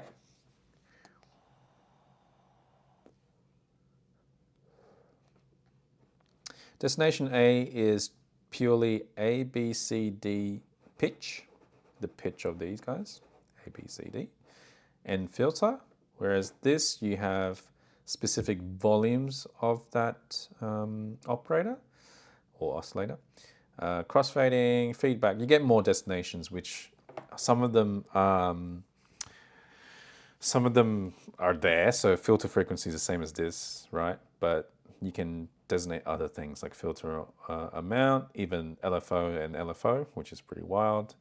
And you actually do have a spare envelope here. This auxiliary envelope can be sent to other things as well, which is what I'm doing here.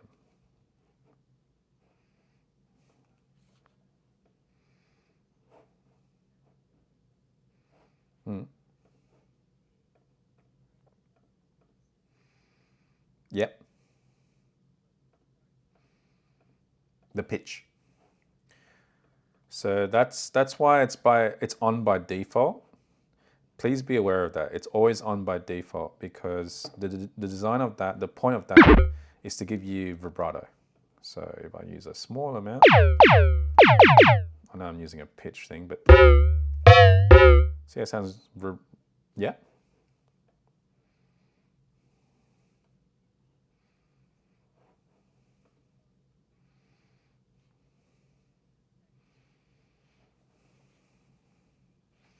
Yeah, so there's a pitch envelope as well. So you can essentially send this envelope straight to the pitches, but that's envelope. This LFO is also can be sent to a pitch if you want it to, but you can. This is the LF. Yeah. So where it gets confusing at first is when you realize, okay, this LFO has its own envelope control, right? But just know that whether you're using LFO or pitch envelope, doesn't matter. By default, when you turn them on, they are destined to go to the pitches by default, which for the exercise the exercises you'll be playing with, you have to see if we're using that or not, okay?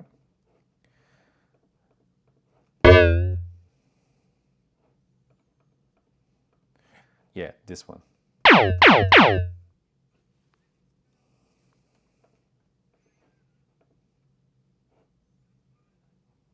No, because they're separate. They're independent. Yeah. Yeah. So there's multiple stages. So you can where it gets confusing is that when we go into modulation week, which is in a few weeks, you realize you can get an envelope to modulate an LFO and vice versa. It is why in that Sophie examples I pulled up with the stuff that I made, there was multiple LFOs because I was trying to get a situation where one LFO would modulate how that LFO would work. So I'll leave it at that because that gets confusing. You can, at surface level, you can treat it as pure vibrato just by default, but if you want to dive into this, you can do a lot of interesting things. Okay. That's right. So yeah, that's good to know. But just to go back to what we were doing, and we're really running out of time here, is that this pitch envelope is there for you to create kick sounds or percussive sound, because envelopes sent to pitch, right? If you set the decay short enough, makes very easy percussive sounds. And if you make these intentionally inharmonic, you can get into metal percussion territory, which is completely different to what you can do in analog world. The key thing is to make sure there's no sustain in any of your sounds, because sustain will give you a sensation of a note, because it's sustained. Same with this. Oops. Short decay. It can still be pitched, which is fine, but the trick is to try and make it sound nice and short so it can be used as more of a percussive sound.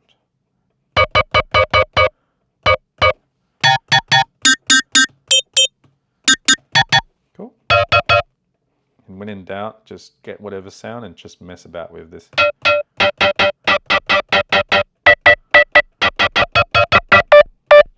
Cool. Let me do this again. Now this last algorithm is very special. If I zoom in, do these operators interact with each other? Yes or no? Just someone yell out. In this last algorithm, do they interact with each other? No? Correct. So if they do not link with each other, that means there's no FM, right? No FMing occurring, which is great to know, because that means, if you think about it, if I have a couple of saws here,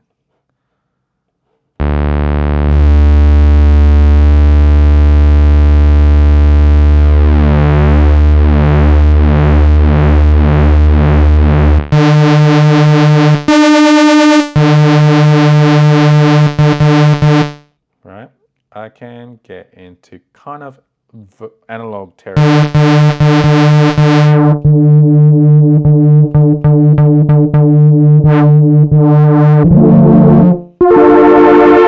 It's a little bit hot still, so let me pull these down.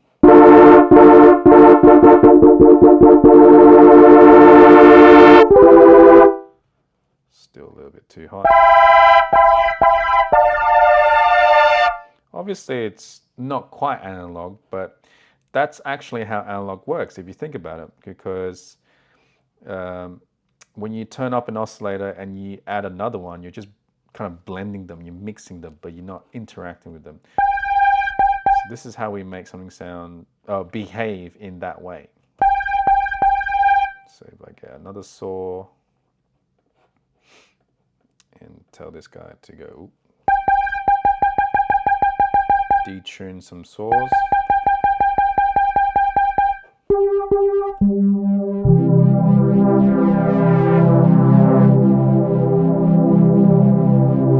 But note how low I'm turning this overall instrument, because it really doesn't take much for the levels to go a bit nuts, because it's very very powerful, the straight amplitude levels that we got here.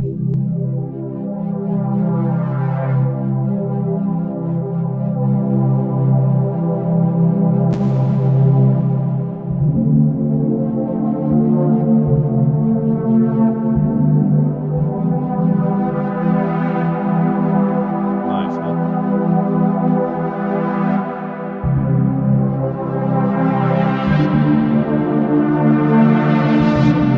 That's why I say this instrument's super versatile. Okay, that's a lot. That's enough.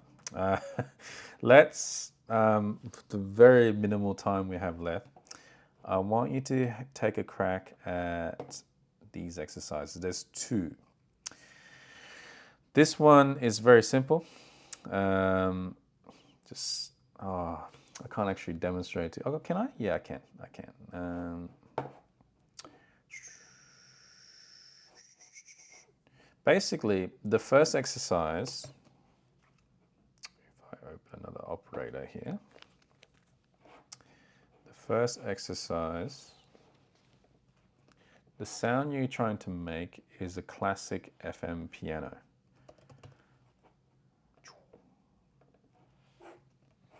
Okay, so that sounds a bit like this. Ooh. Actually, that's been amplified, so I don't want that. FM piano classic. There you go. So, ooh, still hot. A classic FM piano sound. Ooh. Go down an octave.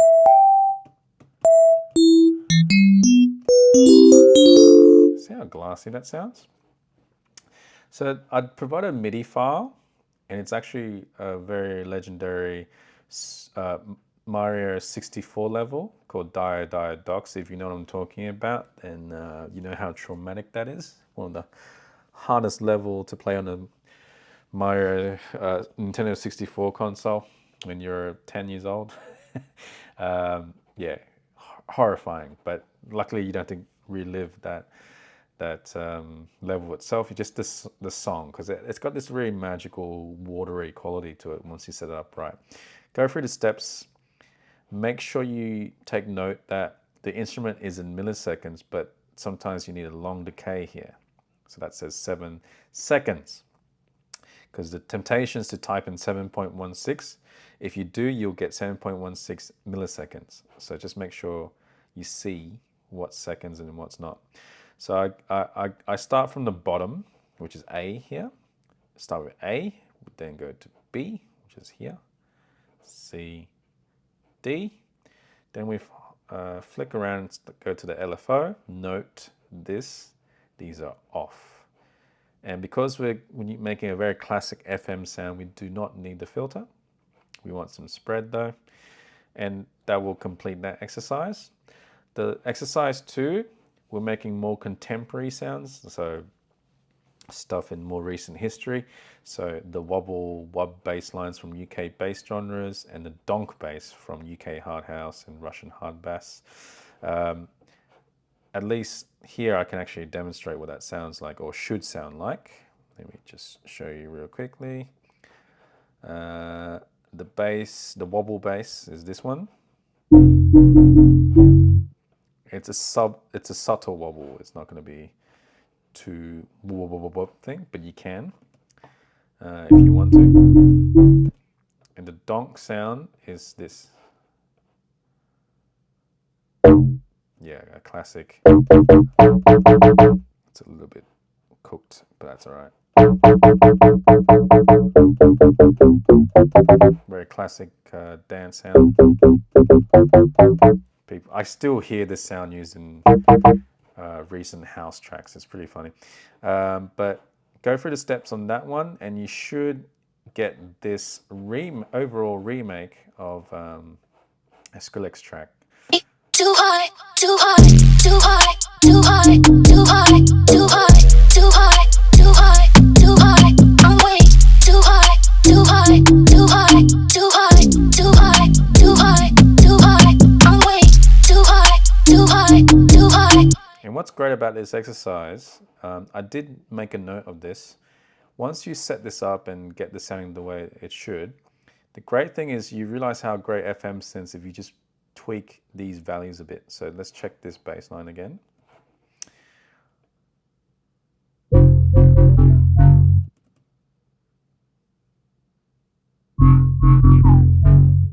So you can get a lot of variations with not much effort. So let's start from here.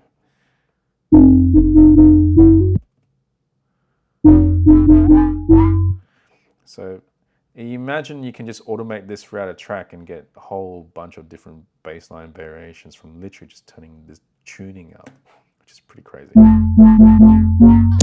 Too high, too high, too high. Or Too high, too high, too high. Or Too high, too high, too high, too high. And that's just from one layer. Cool. Sorry guys, I talk too much and I'm so tired, but start with exercise 1. Let's get that FM piano sound out of the way. I'll give you the MIDI file, just download it. Remember, you don't need to sign into Dropbox, just continue as a guest. Download that, work through this, and if you're really fast, you might even have time to get cracking on the second song. The second song is given to you as a Ableton Live pack, which some of you might have never encountered before. How it works is this: you download this pack. An Ableton Live pack is like a zip file. When you get it, okay, you go to your downloads, you download to wherever you want, right? You double click it to open it, and what happens is Ableton asks you where do you want to save it. You save it to desktop or something, all right? And then once you do that, replace all, you see it do something and then disappear, and then you're like, well, is that it? What happens? Well, you're just merely unpacking it to somewhere. So once you're done with that, you actually need to go into wherever you told it to go and open the actual project, the live set file from there. Then it will load the actual project, okay? This is in the video now, so you got no excuse. Cool. Any questions before I let you go into work? And I will still be here for another 10 minutes just in case something comes up. But yeah, any questions? Now's the time to ask.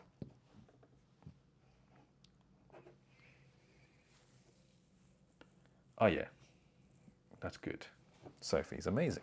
PC Music is amazing. AG Cook and Co. Yeah.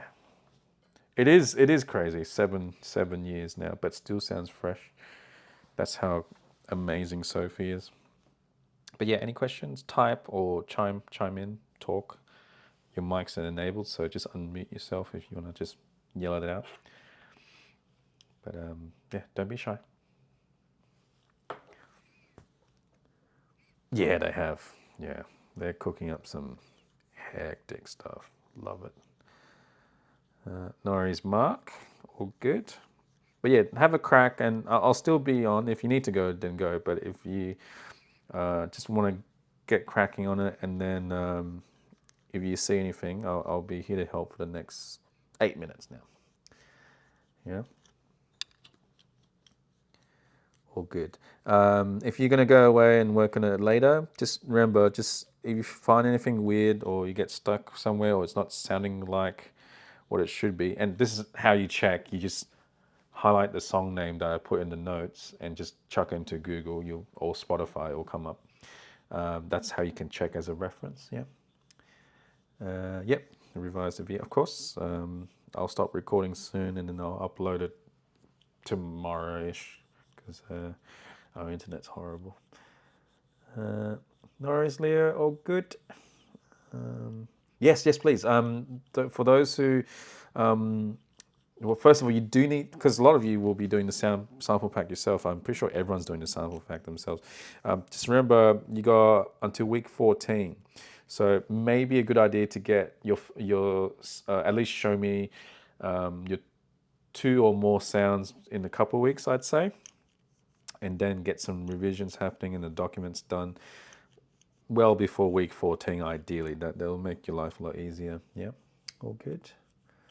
But yeah, also feel free to just get me to check your sounds now if you're not quite ready for the official feedback. Feel free to get me just to have a listen so I can see if I can catch anything. Sorry, was that a question, someone? Yeah, you should. Yeah, you should. But hang on.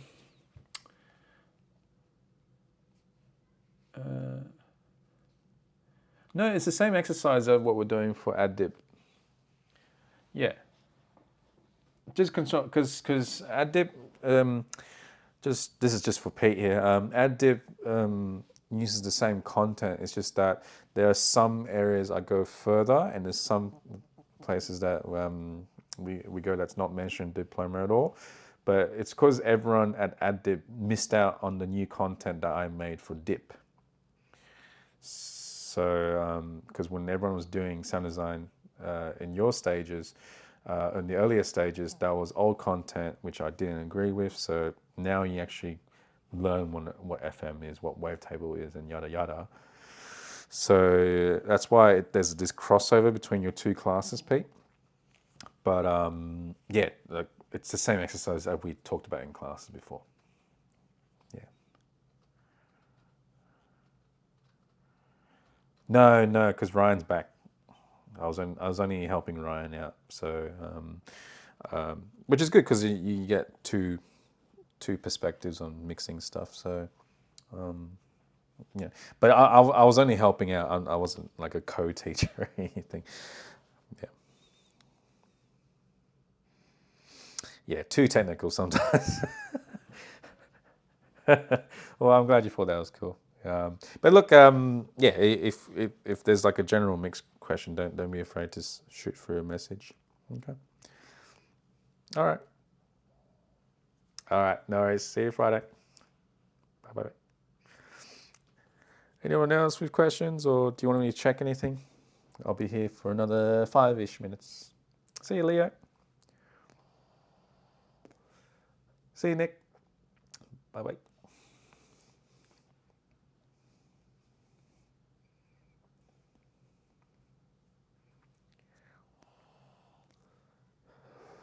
Obviously, if everyone goes, I'll just leave too. But yeah, I'm here to chat until 7:35. No worries, Martin. See ya. Video to come soon.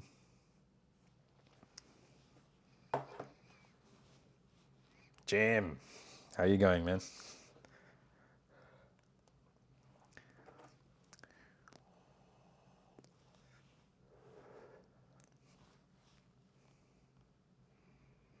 Yeah, good. Yeah, I can hear you.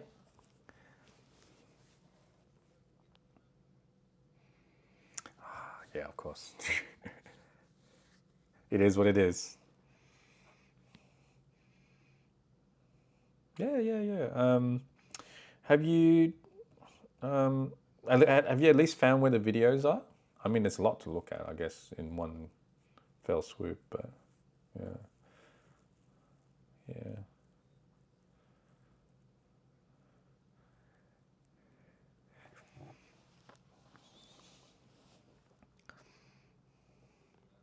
That's all right. Yeah, for sure. For sure. Yeah.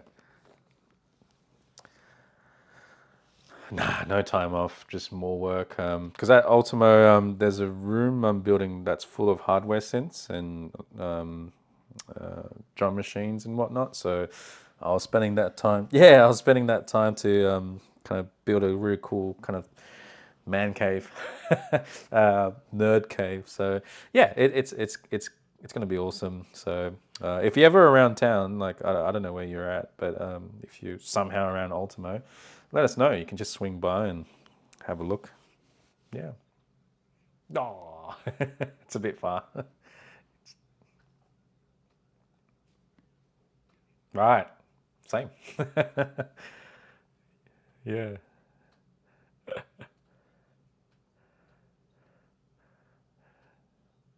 Yeah, yeah. Yeah. It's not too far. Yeah, it has changed shapes because I started in I went to Ultimo in 2008, funnily enough. So yeah, the course was still very different compared to now.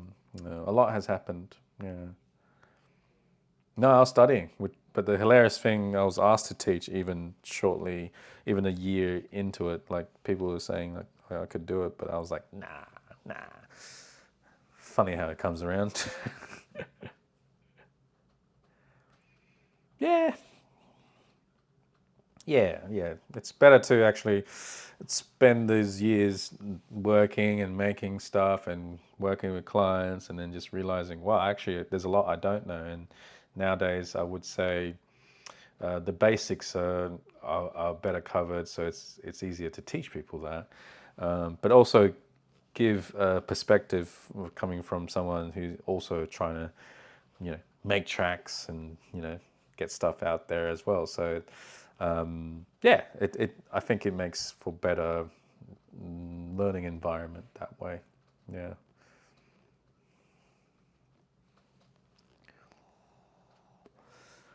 which is great because I think yeah, there's always something else, and it means that it's never boring. It's never, yeah. That's all right.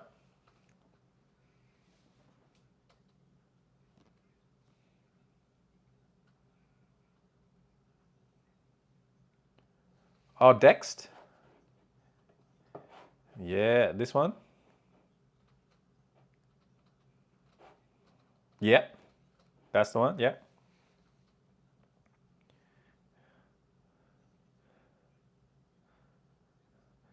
Oh, oh,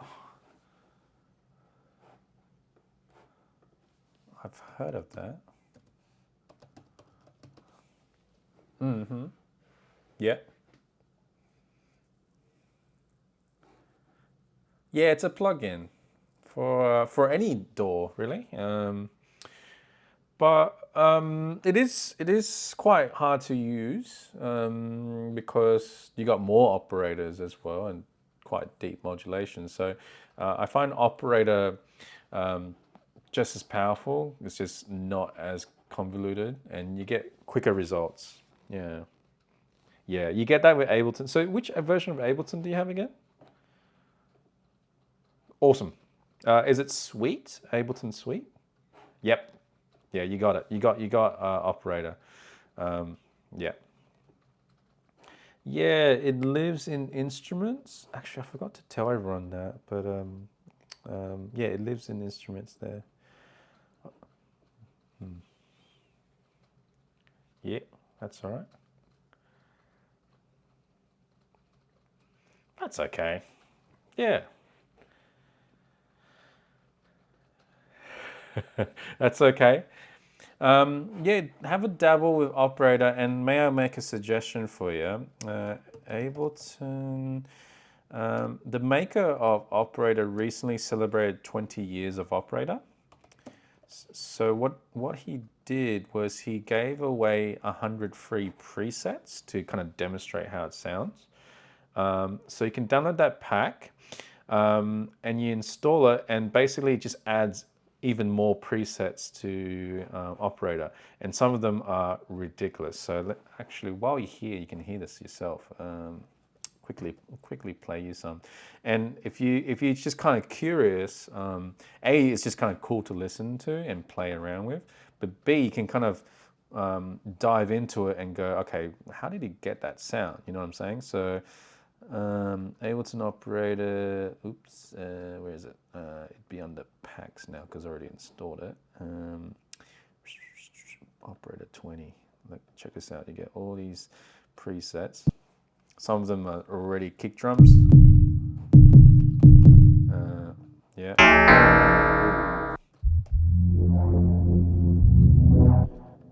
Can you still hear that? Oh, did I delete? Oh, sorry. Yeah, it won't take long. Let me just. Yeah. I'll just fire it off into the chat so you can see it. It's well. This is the way around because back then you just connect the sound to teens, but the teens made the sound mono and horrible and laggy, so it wasn't ideal. So and plus it made it hard to record the sound as well. So this is the workaround. So yeah, good. So here we go. Oops. Some spooky stuff, some. Ooh. Wow. Actually, I haven't had a chance to go through all of them myself. A lot, yeah. Oh, this is a full drum kit. Someone made a full drum kit here, so that's pretty wild. So let's just see if I can find the notes. Where am I?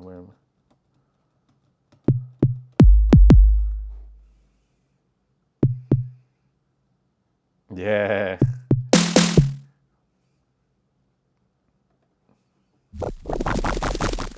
Yeah, there's some cool stuff for sure.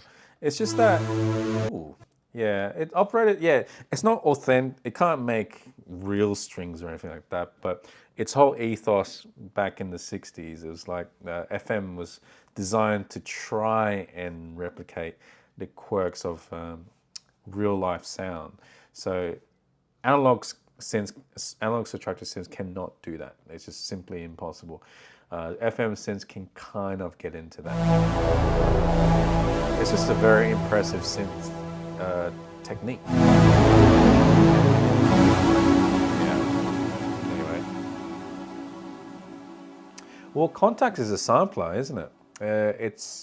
I use Kontakt a lot, not the Kontakt libraries, but just the Kontakt engine, the sampler. It's just a sampler. It's not a synth.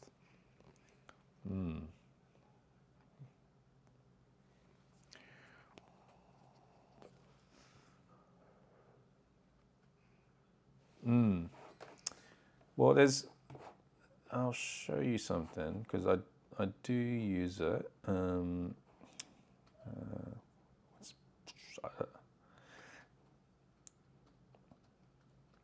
Yeah, oh, I must have deleted it because I just realized I can do the stuff in Ableton Sampler as well. So they use it in movies because Kontakt on paper is the best sampler on the market. And the reason being is because you can host a lot of samples at once. And if you press keys, what you're triggering is not just one or two sounds. You can, in theory, trigger hundreds of sounds. And hundreds of recordings, I should say. And the only way to get authentic orchestral stuff is it's impossible to synthesize that at the moment. So the way to do it is to record a single cello sound and layer it with people playing it like this, people playing like this, people playing softer and louder. And when you trigger the Kontakt instrument, you're triggering maybe 4 notes, right? But in theory, you may be triggering a whole bunch of recordings that are giving you that sensation of being there at the orchestra, at the orchestra. So it's just audio.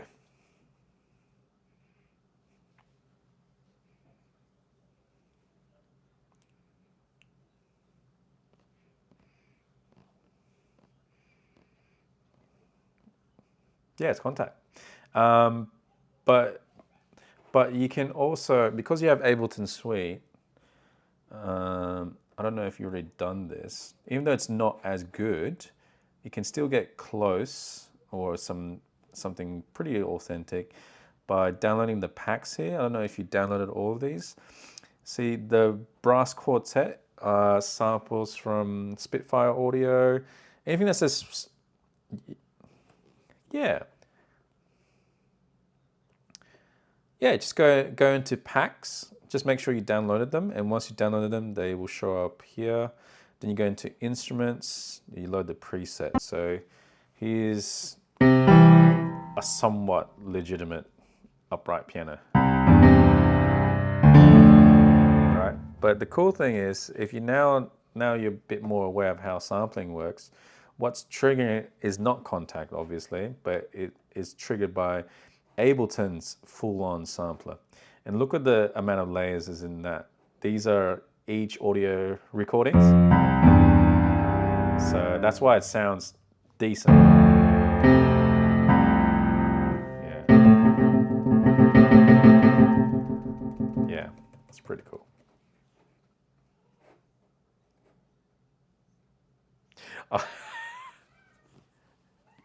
Yeah, yeah.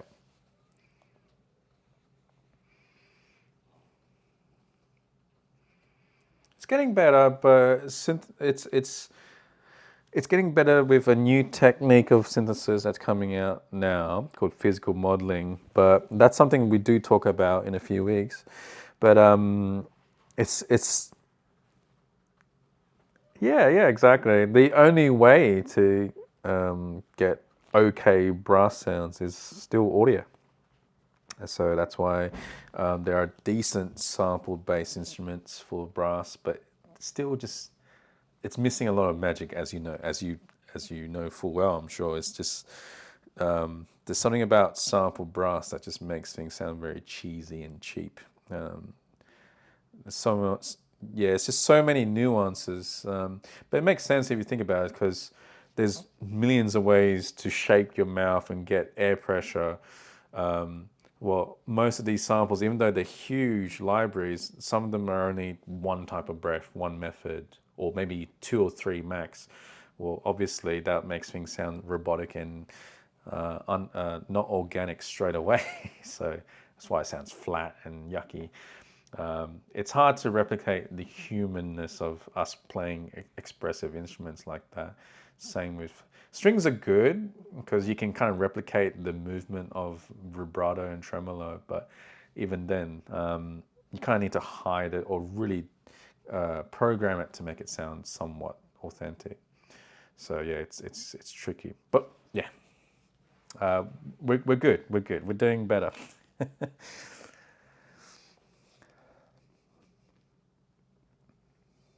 Yeah.